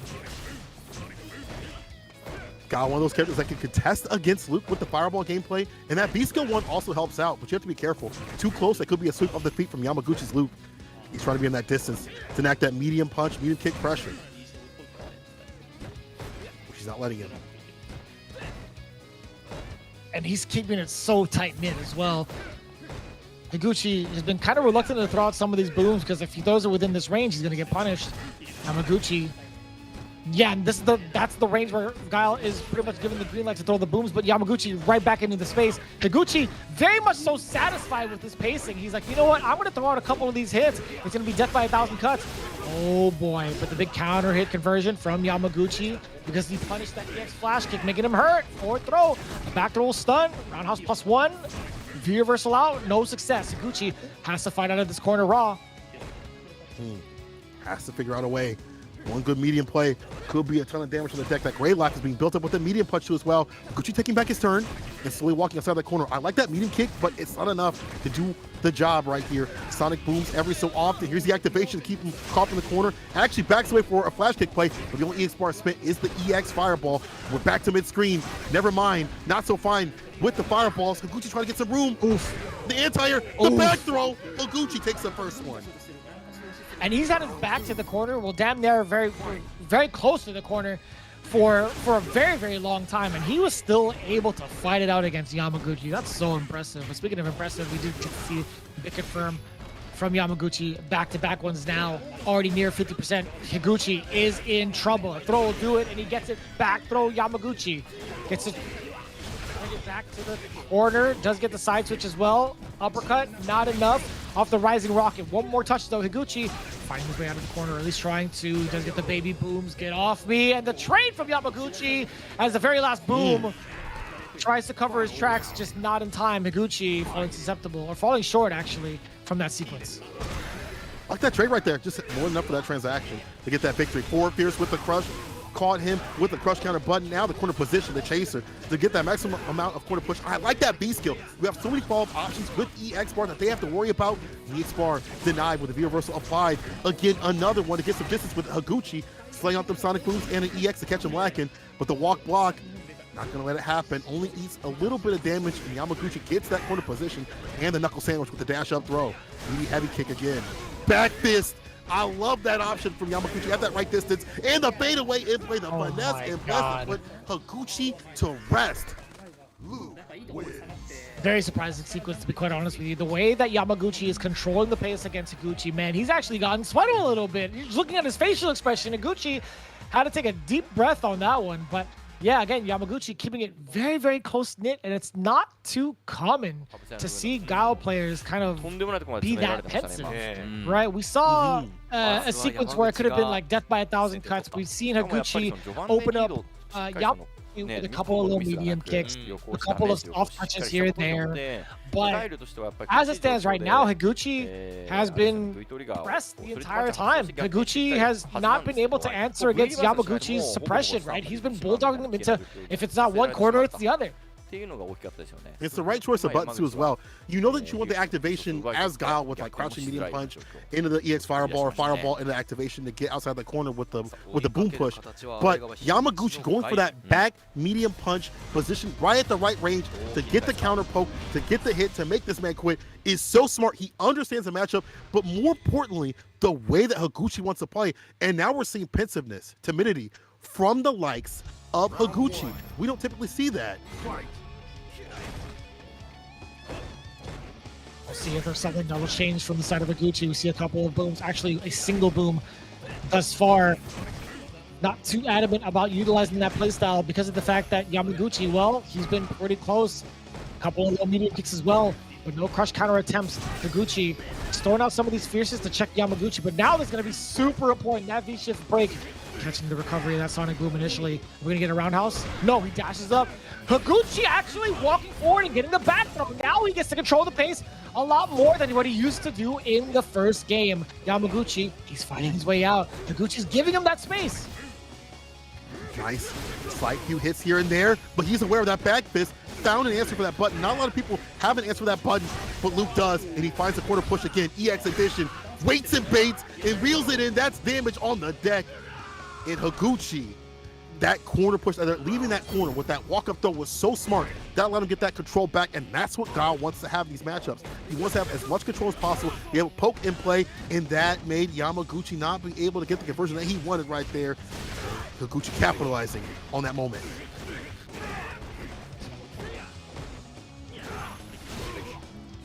Oh, he barely got clipped with that fierce, and Yamaguchi had a little slight head tilt on that one. Yamaguchi's gonna take full advantage of this. Rising Rocket to throw away. He tried to get a suppressor going, but Higuchi was 2 steps ahead. Ugh. EX Rising Rocket. Higuchi nods his head in approval. He's like, you know what, you got me. You got me. All right, fair. I get you. That's Higuchi special either way. But the 4 Fierce comes into play and gets the target combo right after that. Fantastic. This is looking so great for Yamaguchi because really only thing that you're really seeing from Higuchi is the crouching medium kick to outpoke this character, but it's not leading to a lot. For Luke, these medium punches, these target combos is leading into so much and leading into this corner send situation.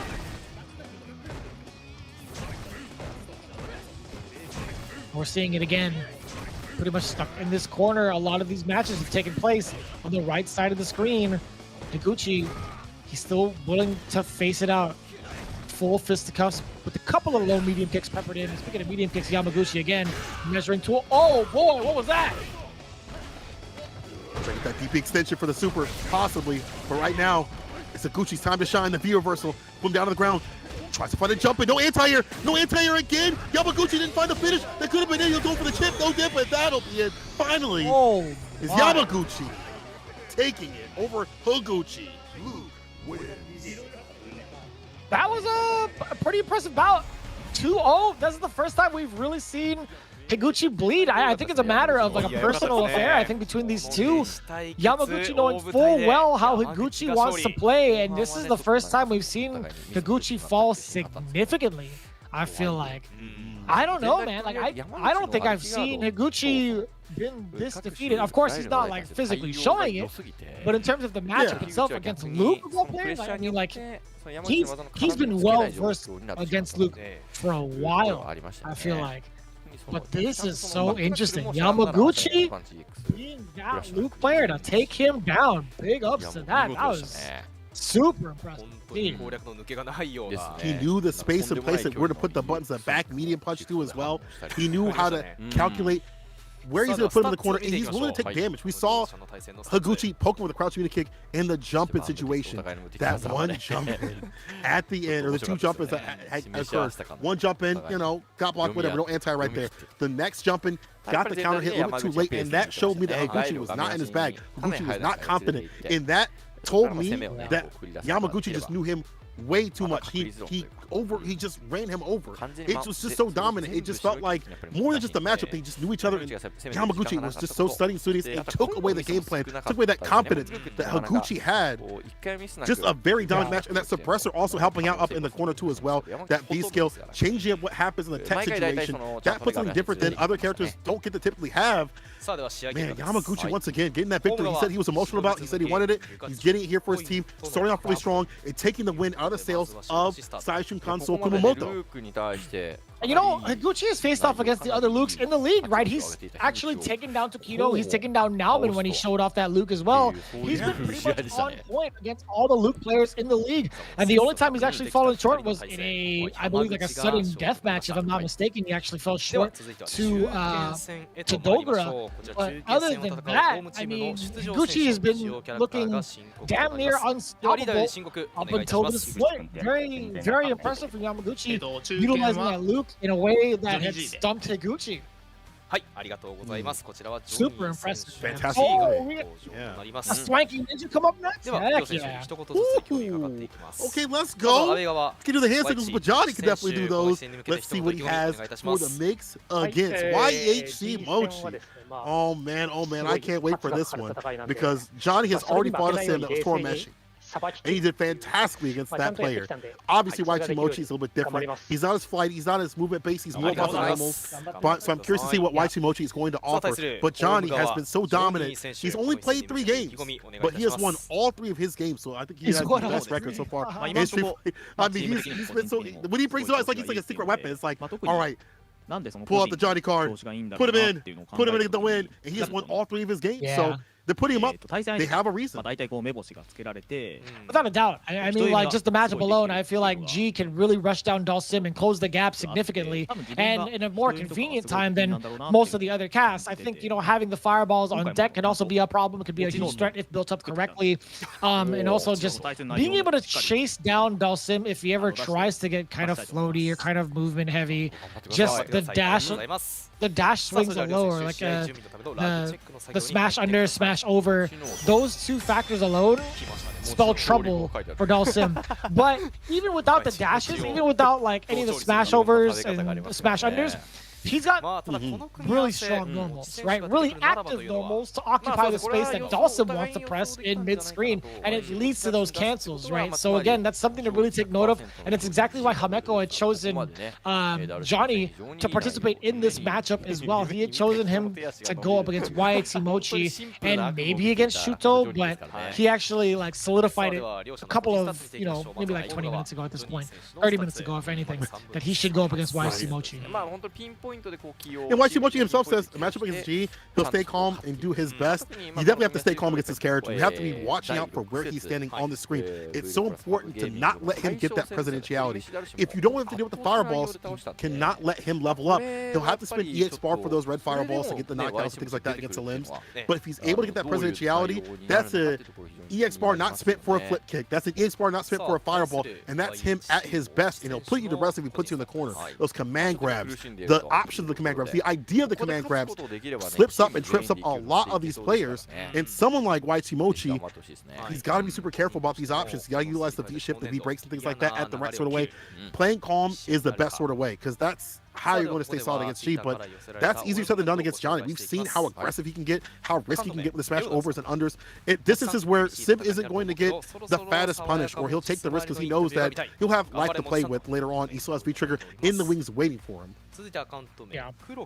We'll see how it plays out. Again, it could be a very aggressive, kind of short-winded game between the two, or we could see it fall susceptible to the way that Dalsum wants to play it in terms of like the spacing. But I feel like both characters can really deal out so much damage up close, and it's kind of I hate saying that about Dalsum. Like I'm glad, you know, the way that he was flushed out, it's cool and everything, but man, this is the most aggressive we've seen this character, so it's going to be pretty cool to see that type of aggression go up against a different type of aggression through waves of G. So very excited to see it either way. I think overall G is going to have a great time in this matchup, but we'll see, man. YC Mochi is one to pull out some surprises. It might just happen today. He might get his first W on the board this season. Could be. You know, he's been looking for it. He's been hunting for it, but it's a little difficult with the players that he has been having to fight. I would like to see him utilize, you know, that heavy kick crush counter button and get the side applied, because that's going to lead to these knockdown situations where he gets to enact that pressure. You talked about the damage that Sim can do. If he's got 1 or 2 bars, it's looking deadly. If he's got an EX bar, even one by itself, it can enact a mix-up. And obviously, if you're G, you've got the flip kick to go over the fireballs, but if you don't have EX bar, if you don't have level 3 presidentiality, you don't have that option, and you're holding that pressure. YT Mochi has to be so aggressive that he's going to have to force Johnny to make some unfortunate decisions where he has to be reversal to get out of pressure and not have B-trigger, where he has to maybe get caught throw teching and things like that. Play against a lacking defense of G, get in and get the win. But again, as you said, easier said than done in this match. We'll see how this plays out. Again, we have an immaculate win record from the side of Johnny. What else can we really say about that? He's been the trump card for certain situations and has proved to be the exact breadwinner for those moments. YC Mochi, again, still trying to find his bearings. He's still trying to find that W. We're going to see how this plays out and what kind of gameplay is going to be exhibited from the Hermit himself. But as it stands right now, we talked about this a little bit. You know, Johnny had prepped himself utilizing the Mochi notebook, how to win against YHC Mochi. What's funny is a lot of players kind of utilize their phone for that. They would bring it out, and I would see it too during like major events. They would pull out their phone and actually look up their notes in regards to like what they were supposed to do per matchup and also per player. So kind of curious to see what's going to happen. We're going to see a lot of activity. Here we go. Game 1. Already off to a great start. YHC Mochi using the Yoga Anvil as an anti-air. Already getting a slight whiff punish against Johnny thus far. A lot of committal movement from the side of Johnny thus far. Yes, sir. He's getting stuffed out every which way. YHC Mochi is putting it on him. Ooh, look at these knockdowns continuously over and over again. Slide applied. Damage is racking up, but there is the V-trigger to come back. The V-skill, get the knockdown, gets the presidentiality on the table. How he's going to go for an activation off the EX low. Only EX bar is being spit is YHC Mochi and gets the back throw. YHC Mochi getting real buttonsy with it. Now, I like this play. Hard for Johnny to contest, and he's outside the range where the smash. Oh, never mind. Not round start, though. Round start, he's looking a lot better with that smash under. Just waiting for bar. Dash up 2 times over. The command grab pretty much out of the range. Mochi was already taken to the wings. He was going airborne. Does get the 3-piece. Pretty much on a Tuesday now, but we see the crush counter coming in from Johnny, flailing away 2 times over. The V reversal from YHC Mochi. And as we see again, the back-to-back light kicks, getting the whiff punish. Very slight. Not going to deter Mochi just yet. A little more up that crush. Goes for the EX low. Clips the toes. He's going to go for the flip kick right after. One more guess. One more decision to put this man to rest. The flip kick to catch the throw. Johnny with the dirty stuff. In just a blink of an eye, again, YXC Mochi cannot rest until this man is put into place, put in 6 feet under for this G. But we'll see Johnny already off to an aggressive start. He gets to put YXC Mochi stuck in place. There's the command grab, close to stun. Is he gonna do it? He is gonna do it. Charge up that P level. An extra layer for you. Command grab will do it as well again. Still gonna get in that distance. Actually backs up with the fireball. Looking for that activation from YXC Mochi. Interruption with the medium. Falls the fireball. We talked about how dangerous that is. One more hit will do it into that super to seal it. YXC Mochi has to be desperate. That's not gonna happen. I don't think it's gonna chip. Oh, not quite. A little bit left. He's not there to punish. Oh, he gets the full combo. YXC Mochi, he kills off of it. I can't believe it. A grave error from the side of Johnny, thinking full well he was gonna get the critical art chip damage. But even so, Mochi wasn't even in time for the punish. That was actually kind of crazy. Jeez, YXC Mochi with a desperate comeback, a desperate rebuttal.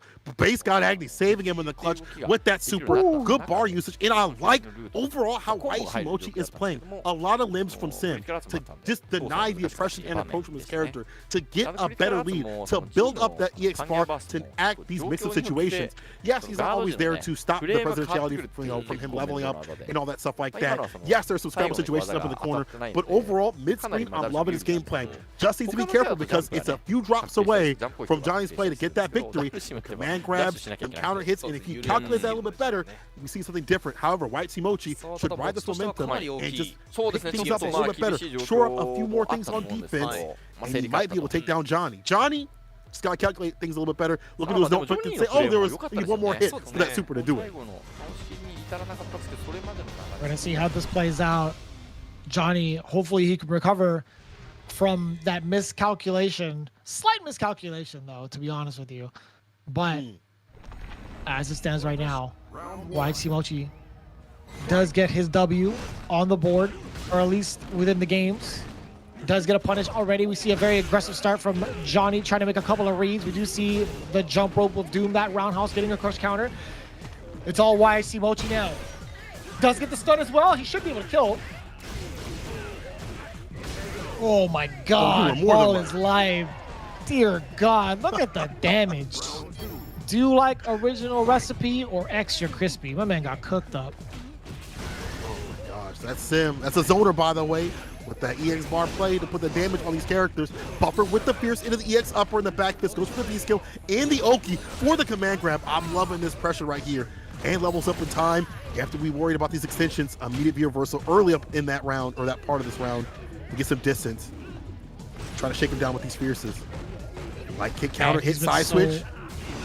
Elusive to even try to catch, man. YXC Mochi doing a fantastic job of keeping himself away from danger. And look at this, pretty much just keeping the spacing alive. This is the zoner in play.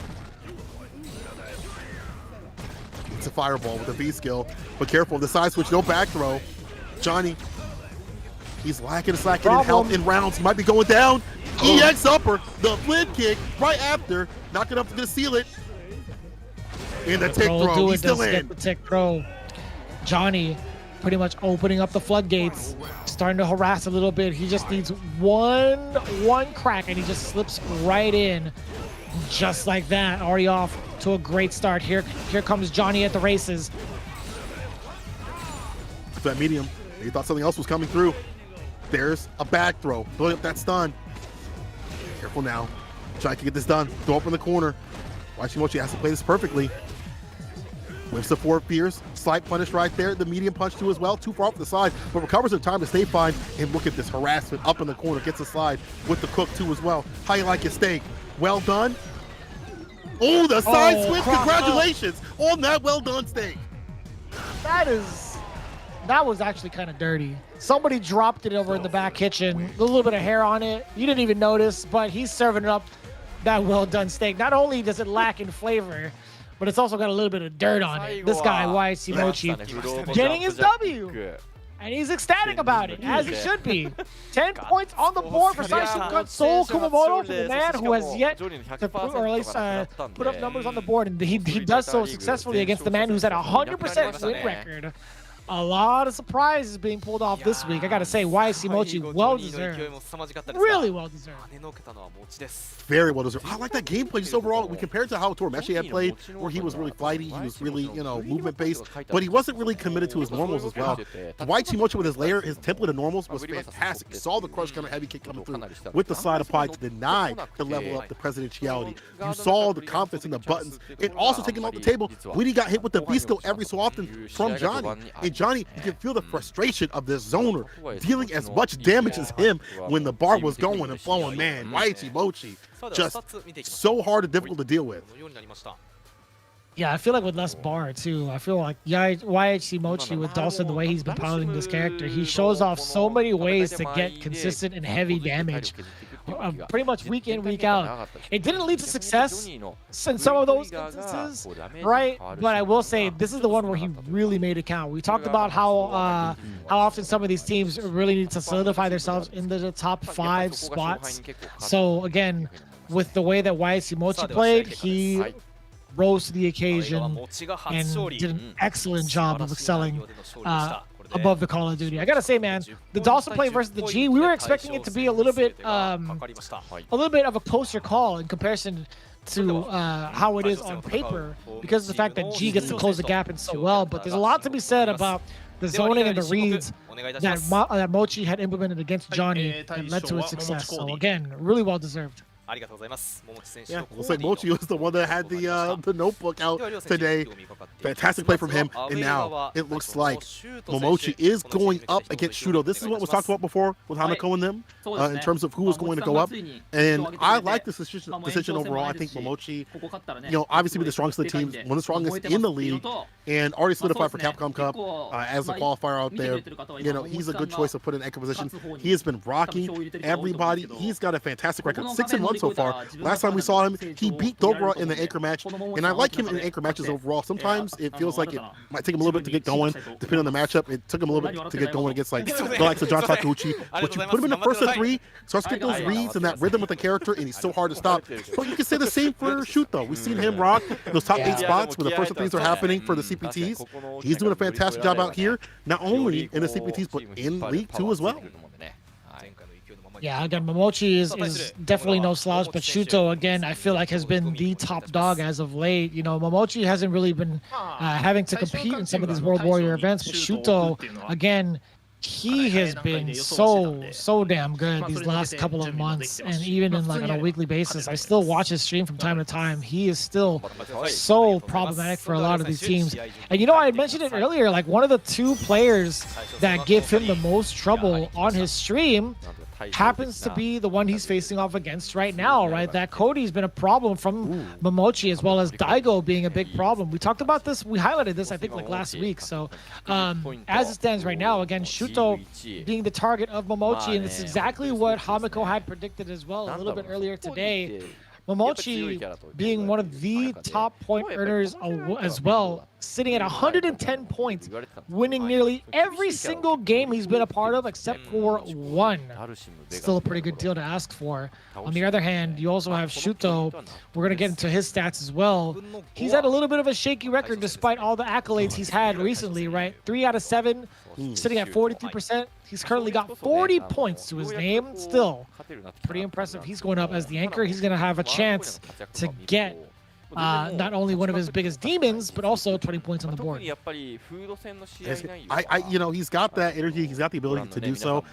You know, Urian, maybe I don't want to say the nerfs are overstated, because that character definitely got gutted in some ways, especially in the reversal play. But Shudo's style isn't super affected by that. He's always been one to use V-shift and V-break and V-reversal more often than other Urian players. So for this season, he's A-okay to rock like this. And the fact that he has found a balance between offense and defense with his character, not putting out bad normals and getting whip punished, he has found the steadiness to fight with a character that many people have put to the side. Let's see if he'll be put to the side right here as Momochi's coming up with this Cody.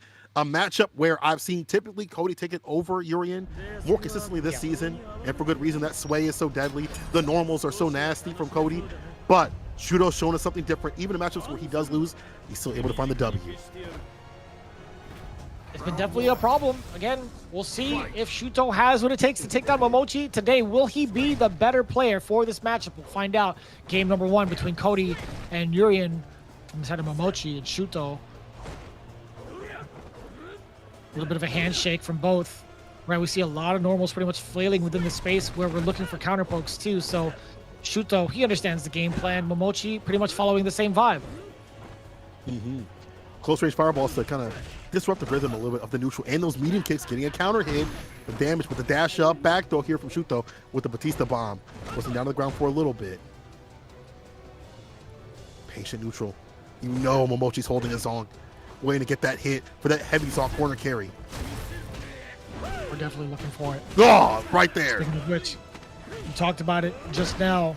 Coming from a medium, it wasn't EX, but still a Zong nonetheless. Speaking of EX, there it is. Had to utilize that V reversal. What a scramble! Momochi absolutely ready for it, getting a trade exchange with a good amount of damage on deck too. There's a punish. You already know it. Always ready for it. Always ready for the confirm as well as the hard-hitting stuff. Nice work from Momochi. You know, speaking of hard hitting, he definitely went for the optimal stuff. The stand fierce right there as a punish. Fantastic stuff right here from Momochi to kind of stem down the pressure that Shuto would like to do. You don't see him use the EX tackles and things like that. It's hard for him to get in. Momochi harassing continuously and building a bar too. Throwing out fireballs, medium kicks to get that bar going and flowing, to get that EX song, to help that pressure or the approach. Here's the heavy one off that medium. I love that. The back and forth from Momochi. EX Zog Knuckle gets to finish off the combo. Close to stun. Does get it. Shuto falling susceptible to the frame trap. The neutral jump is going to be more than enough damage. Just about cleaning up the streets of Metro City, getting rid of the Illuminati scum. Mayor Cody dishing out that damage. Again, we've talked about this before. When is that Zong Knuckle going to be coming out? I think Momochi is preoccupied Shuto's brain with a ton of the medium strategy, just occupying that space in neutral and getting a bunch of counter pokes in play that he wasn't really ready for any of the Zong Knuckles to come his way. Now you see also, I mean, yes, you know, Shuto will use the V-bar for V-shift and stuff like that. But maybe he's just waiting for an activation to run it back. It's not happening as we see the continuous damage coming through from Momochi. Too much pressure, too much mental stack. And this is where you do see the problems of Urien come through. No EX headbutt to get to the fireballs. No EX headbutt to threaten even on wake up, to even push back Momochi, to even have the idea that there's something to worry about. Even the bar at the bottom, we've seen Shuto wake up with super. Momochi's still unafraid. He's like, if I take that hit, you're still caught up in the corner, and I'm still going to apply my pressure. So Shuto has to get back in his bag. I want to see him utilize more V-shift and breaks and things like that. I want to see him find gaps like that. And, you know, maybe test the anti-airs. Maybe test his ways in. Cody does have a fantastic stand fierce to anti-air. Don't get it twisted. And Momochi will anti-air those. But he needs to put that in the mind frame of Momochi. Put the mental stack on him. Yeah, but it's still tough to, right? Like, there's so many ways to do it, but he needs the one opening to do it, right? Like, there's just not a lot of entry points that Momochi has given to Shuto. More often than not, it's been Momochi kind of like bulldogging or at least getting into the space of Shuto, at least from what we saw in that last round. So I'm kind of curious to see how that's going to play out. I want to know exactly what it's going to be or what's going to take for Shuto to close the gap on someone like Momochi. He almost had it in actually round 1, but there was a big trade exchange that kind of shook the rest of that round. But Momochi, as it stands, is looking pretty aggressive. He's been looking pretty hard to contest against in the counter poke game. And we see the medium kick now being utilized from Shuto right at round start. Momochi firing a couple as well. And we see Shuto starting to see these counter pokes find the mark. Gets the counter hit. Double elbow. Shoulder tackle takes him to the corner. I like this from Shuto. Better, more confident with these mediums having the bubbles behind. And now we see the activation come through. Oh, but the flip out, never mind, he's fine. Whips the throw too far out the distance. What are you grabbing? Your demons, EX headbutt, damage on the deck, one more hit to connect, and Shuto will take it. Oh, well spaced. I lied, one more hit now. Nice work, good call out there from Shuto. Yeah, a slight call out too, just moving back and forth out of the way, getting a whiff punish against the pipe. And I didn't even realize it was Pipe City, to be honest with you, until just now. But Shuto making the most of it. A slight delay, does get attack. Plus frames after that. We see the counter hit there from Momochi. Shaking Shuto up, and now speaking of shaking, he's doing all the shaking himself. Look at the amount of damage. Another throw escape from the side of Momochi. Doesn't want to get cornered, but he's looking like it right now. Shuto in a lot more of a commanding position than he was prior. Oh, caught the dash in EX addition V skill. Goes with that V bar. EX with the corner carry off the ruffian. This is a rough position to be in. He's got the activation. He's get the stun. Won't even need to get it done. That's a stand fierce, and he still had more in the tank to put Shuto down. It's just Momochi finding these gaps, immediately taking it back, and utilizing that EX ruffian to get the corner carry and pressuring this character that doesn't have much defense in the corner. He's got to utilize that V bar, or V shift, or V reversal. But again, easier said than done. We've seen the sway come into play. Right now, we're seeing the zonks. Get him off me. I'm liking this so far from Momochi. Let's get the forward throw. He didn't have anything to kind of contest against the violent knee drop. He had to hold that raw. Shuto, he did find a way in, but immediately afterwards gets countered. The medium kick 2 times over. He needs 1 more. It'll be more than enough to take down Shuto. Oh, wait a minute. Talk to him first. Here comes that mirror. Little devil. Got the bar at the bottom, sends it out, stays in front with it. Shoulder tackle, trying to get for the super. This is a ton of damage. This is critical right here, not enough to kill. And he hit Willie, trying to get the throw bait. Oh, but just mistimed it. EX, he challenged on the EX +1 to get it done. Shuto, you little devil. You absolute devil right there. I can't tell what the intention was off of that light headbutt. I'm not going to lie. Like, I do want to agree with you and say that was a throw bait, but I felt like that was like mad early. I felt like there was like a half throw bait, half frame kill. You know what I mean? Like that timing was just so different than what we're normally used to. So Shuto being a little wild, I will say, that's something we haven't seen in a while, or actually I haven't seen in a very long time, any sort of like crouching, any jab headbutt using the throw bait, at least especially with that timing. That was very, very rare to see. Very odd, but it worked out in the clutch, and also worked out in the fact that he is taking his turn back when Momochi's just not expecting. Now getting the counter hit. Look at these options. Look at when he's choosing to press. No back throw though, but this is good as Momochi gets out the corner and staves off that sun for a little bit longer. However, Shuto has taken so much damage off the table, and these overs off the medium kick, the toe tap, have been doing dividends. See if those dividends lead to any sort of funding for the rest of this game. Right now, Shuto is holding all the cards, all the money in the bank. Looking to increase that lead, or at least get another game on the board. Oh, the counter poking, the exchange not going in his favor. Momochi being very meticulous about his approach now. You see him, yes sir, calculations with the whiff punish, standing medium punch. Applying more pressure to Shuto. What happens now? Heavy Zog takes a turn back. The EX connects, chasing him down and taking that round. It's been rare that he's been going for these bust-out situations, but that's what makes it so dangerous from Shuto. Every so often you see the EX chariot tackle and you're not expecting it. He's been able to get these good leads. I feel like that's how he's been able to get the victory. Get a big lead, force Momochi to come to him to get that W.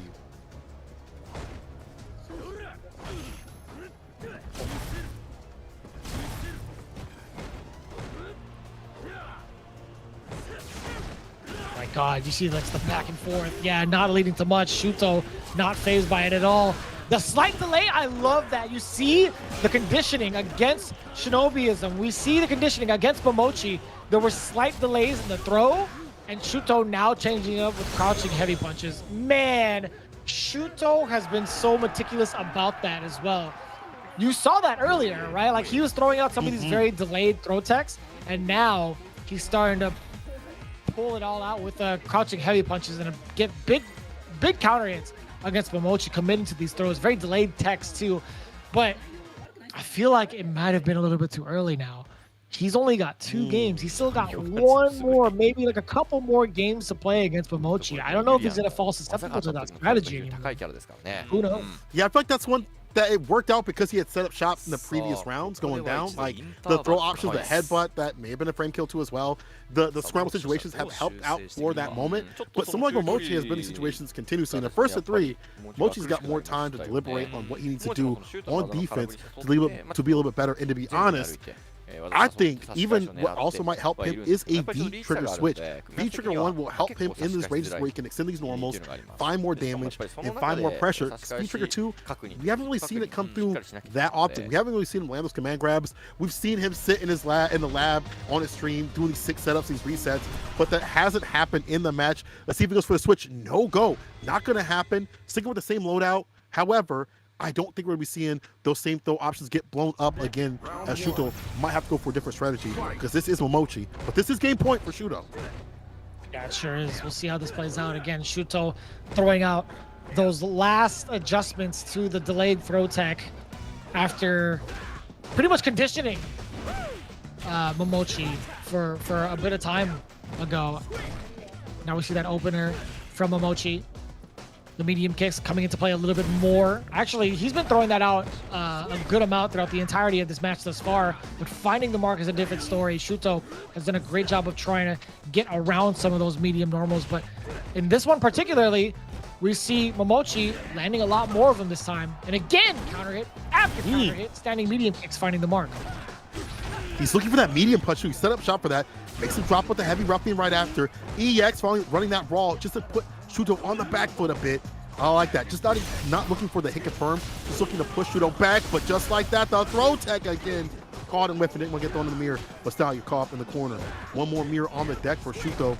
Could route this back. He's got a lot of bar at the bottom. So spin some for the EX, but the counter hit, this will finally do it with the follow-up up pipe. That's good night, and now we see Mochi staving off that set point.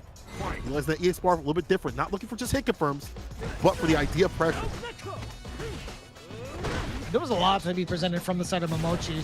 We see that throw immediately after the Zonk Knuckle. I'd imagine after the next Zonk Knuckle, he would have some sort of frame trap, but a big punish, a big committal tackle from the side of Shuto. I can't imagine what he actually intended for. But as it stands right now, Momochi looking to get the stun. He does get it, build a little bit of meter too. He's dead. Oh no, wait, no. One more hit. Not quite. That'll do it. Oof. Just about it. Big boy. Just about it. I gotta say, Mochi. very convincing. Yeah, it's as if Momochi didn't even lose at all from the last round. I don't know what it was about him, but he was a lot closer, a lot more compact against Shuto. A lot of the mediums started to rack up, and then immediately after that, the Zonk Knuckles came into play. I don't know what it is about Shuto, but we've seen Momochi pretty much get the green light. We're not seeing a lot of mediums from the side of Shuto to kind of keep Cody deterred or away from landing some of these hits. I wonder if it's because of that EX Zonk that came into play raw, and Shuto's like, oh, now I got to watch out for that button. Nice punish right there. Gets the up ruffian, the heavy ruffian, I should say. Follows up with the fireball too as well, and now showcasing all the tools, blocking up that jump in.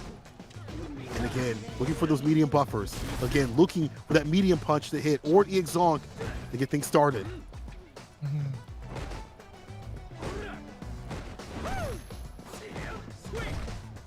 Oh, just outside of that range. Momochi wasn't ready for a whiff punish though. The medium kick again. We saw the step kick pretty much get stuff from Shuto. He's going to that coral kick more often than not now, or at least 2 times over thus far in this particular round. But Momochi absolutely ready for it. We see extra layers added in, plus frames after the EX Zonk, and already pushing Shuto to the corner, slowly backing away. Doesn't want to be overzealous with his approach, so now he's letting the mediums do the talking yet again. Momochi finding some of these fireballs, but not finding this counter hit, starting off the medium, ending it with the EX chariot tackle or the EX headbutt into chariot tackle for the corner carry. Being able to get more resources or more movement or more corner play, I should say, off the EX headbutt has been fantastic for this character. And now we're seeing the headbutt to get that push up in the corner. One more mirror. How's it going to land? Oh, just save it for the fierce. Let's go. Delay rise. Oh. But he's still there. Up mirror! Oh my god, and he did a dance with the devil. He was going back and forth within the ranges where Momochi could have possibly checked low, but instead it was a throw and it was no go. Shuto looking at match point. Very, very impressive to throw out that up mirror as well to force that block, force that awkward scenario for Momochi to continuously guess what was to come. Plus frames after the EX Zonk Knuckle. Again, a great tool to close the gap and initiate your offense, but Shuto staying as steady as ever. Big trade-off, more so for the side of Momochi, based off of that great life he accumulated earlier. Shuto Looking for entry point with the forward medium punch now, putting the coral punch on the deck. Crouch medium kick connects. A little bit of hit, but he's not going to that well too often for the crouch medium kick. It is whip punishable. DX knees. No V-ship punish right here from the side of Momochi. Want to save that bar for something different. Want to block it out. Jump in finally comes through with the fierce. We can deal with the face. Throw, Batista bomb. Gets the counter hit. That'll do it. The stun and getting it done. Shuto, the little devil himself, taking down Momochi with Urien to get the win. A character that people have put to the side, but still showing that this character can still do the work. I feel like it's only Shuto at this point. Even Tokido had given up the mantle. He'd given his flowers to Shuto as well. This is the optimal Urien.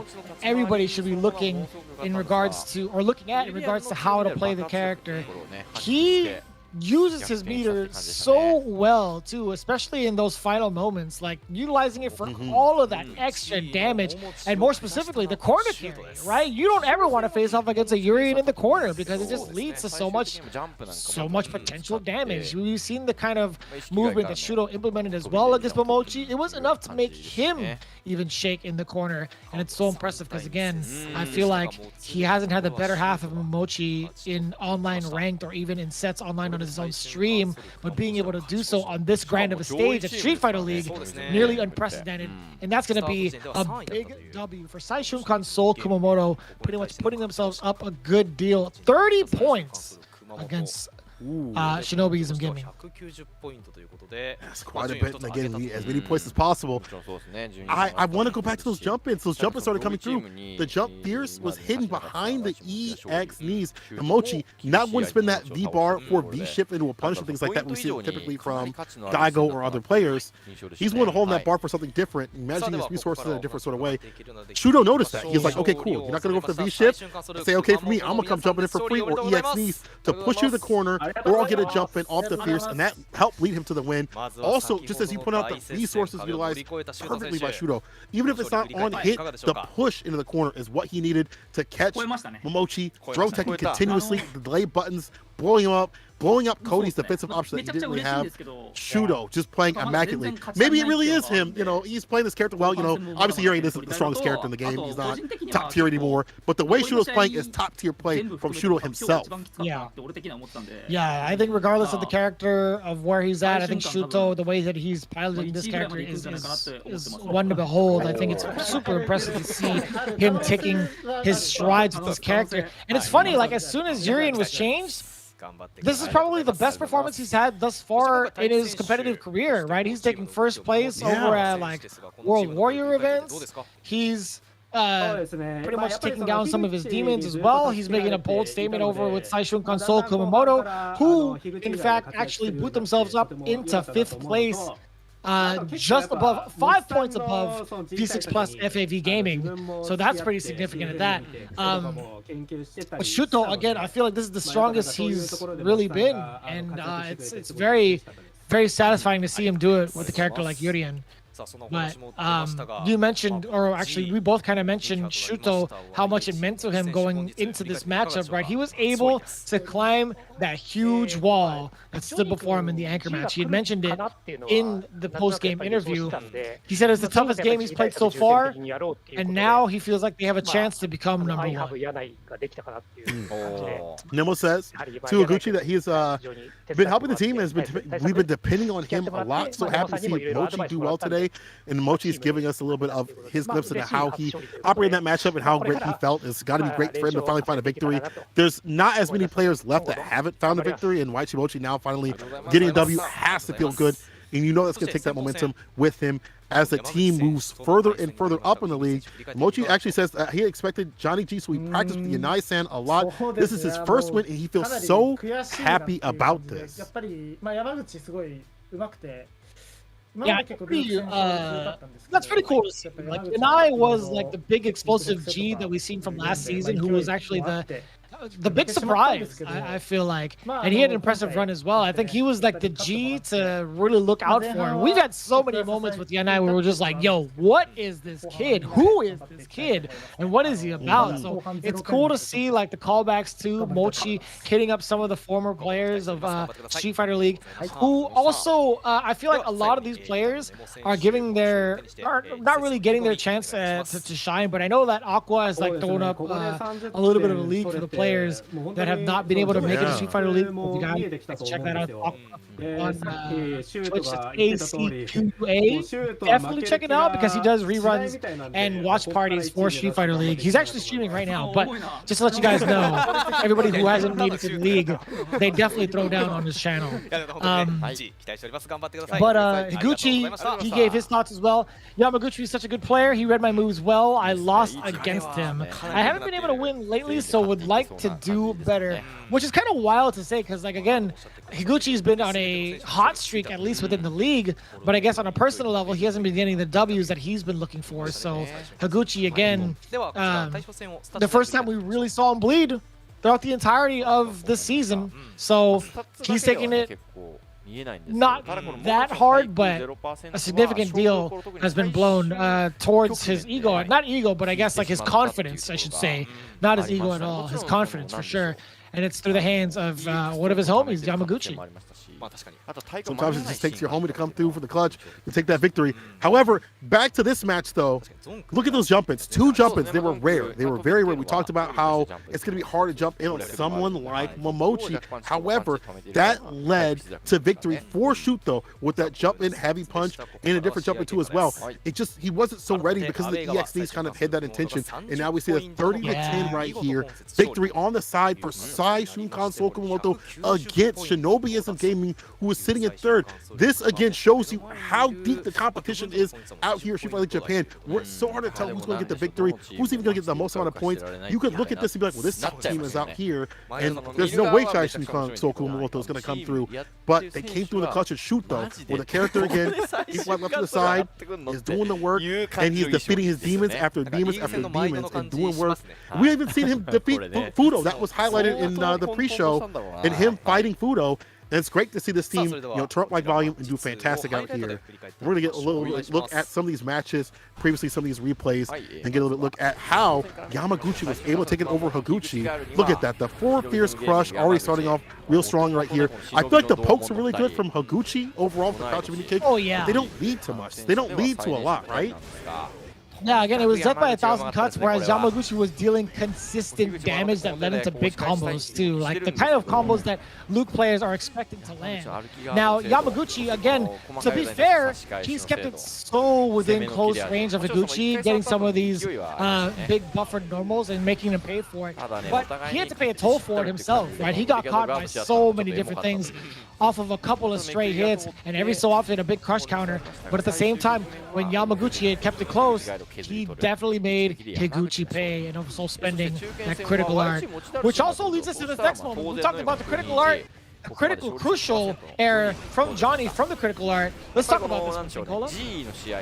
Yeah, I mean, that's the point where I feel like he wasn't able to route it back. Like, Johnny had a really good game plan with using the V skill, caught him with a throw tech, the typical stuff with that flip kick. We talked about it. But Waichi Mochi, this is where things just went into an alternate universe, was able to get that Sun and Done, the super, not calculated just enough. He did not look at the notes quite enough. It would have had one more hit that would have did it. And Waichi Mochi able to get that super base shot angle coming through the touch and cooking him up. And then Waichi Mochi with the buttons, with the stun, and putting out the damage that you don't typically see, you shouldn't be seeing from Sim, because he's a zoner, by the way.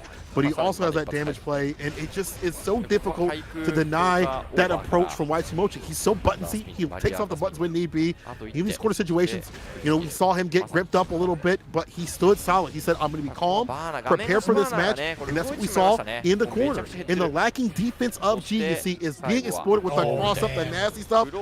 Well done, State. Congratulations. Jeez. But it wasn't over, was it? That was so tricky. He, like, nicked the top hat with the cross-up leg. But moving on to the next matchup, again, Shuto being able to change up the way he approaches offense against Momochi. He saved saved it for nationals, at least in game number 2, to get that crouching heavy punch. But there was a lot of like even exchanges from both ends, right? It went down to the last game. But I will say, for the most part, it's so hard to contest against Momochi because it's so hard to keep him from pressing like buttons that he wants to press, right? It's so hard to keep him from doing what he wants to accomplish, especially with the space he occupies. But Shuto taking full advantage of like the kit he has, especially with the meter. We talked about the damage. His mirror usage has been so phenomenal, and overall, just the timing and pacing of him catching Momochi's buttons off guard have been so on point, specifically for this week. It's unfortunate that we don't get that run back anymore. But either way, I love to see that story unfold. Taishu Kansou Kumamoto bringing themselves up in the leaderboards now. 5th place, taking it over V6 Plus FAV Gaming.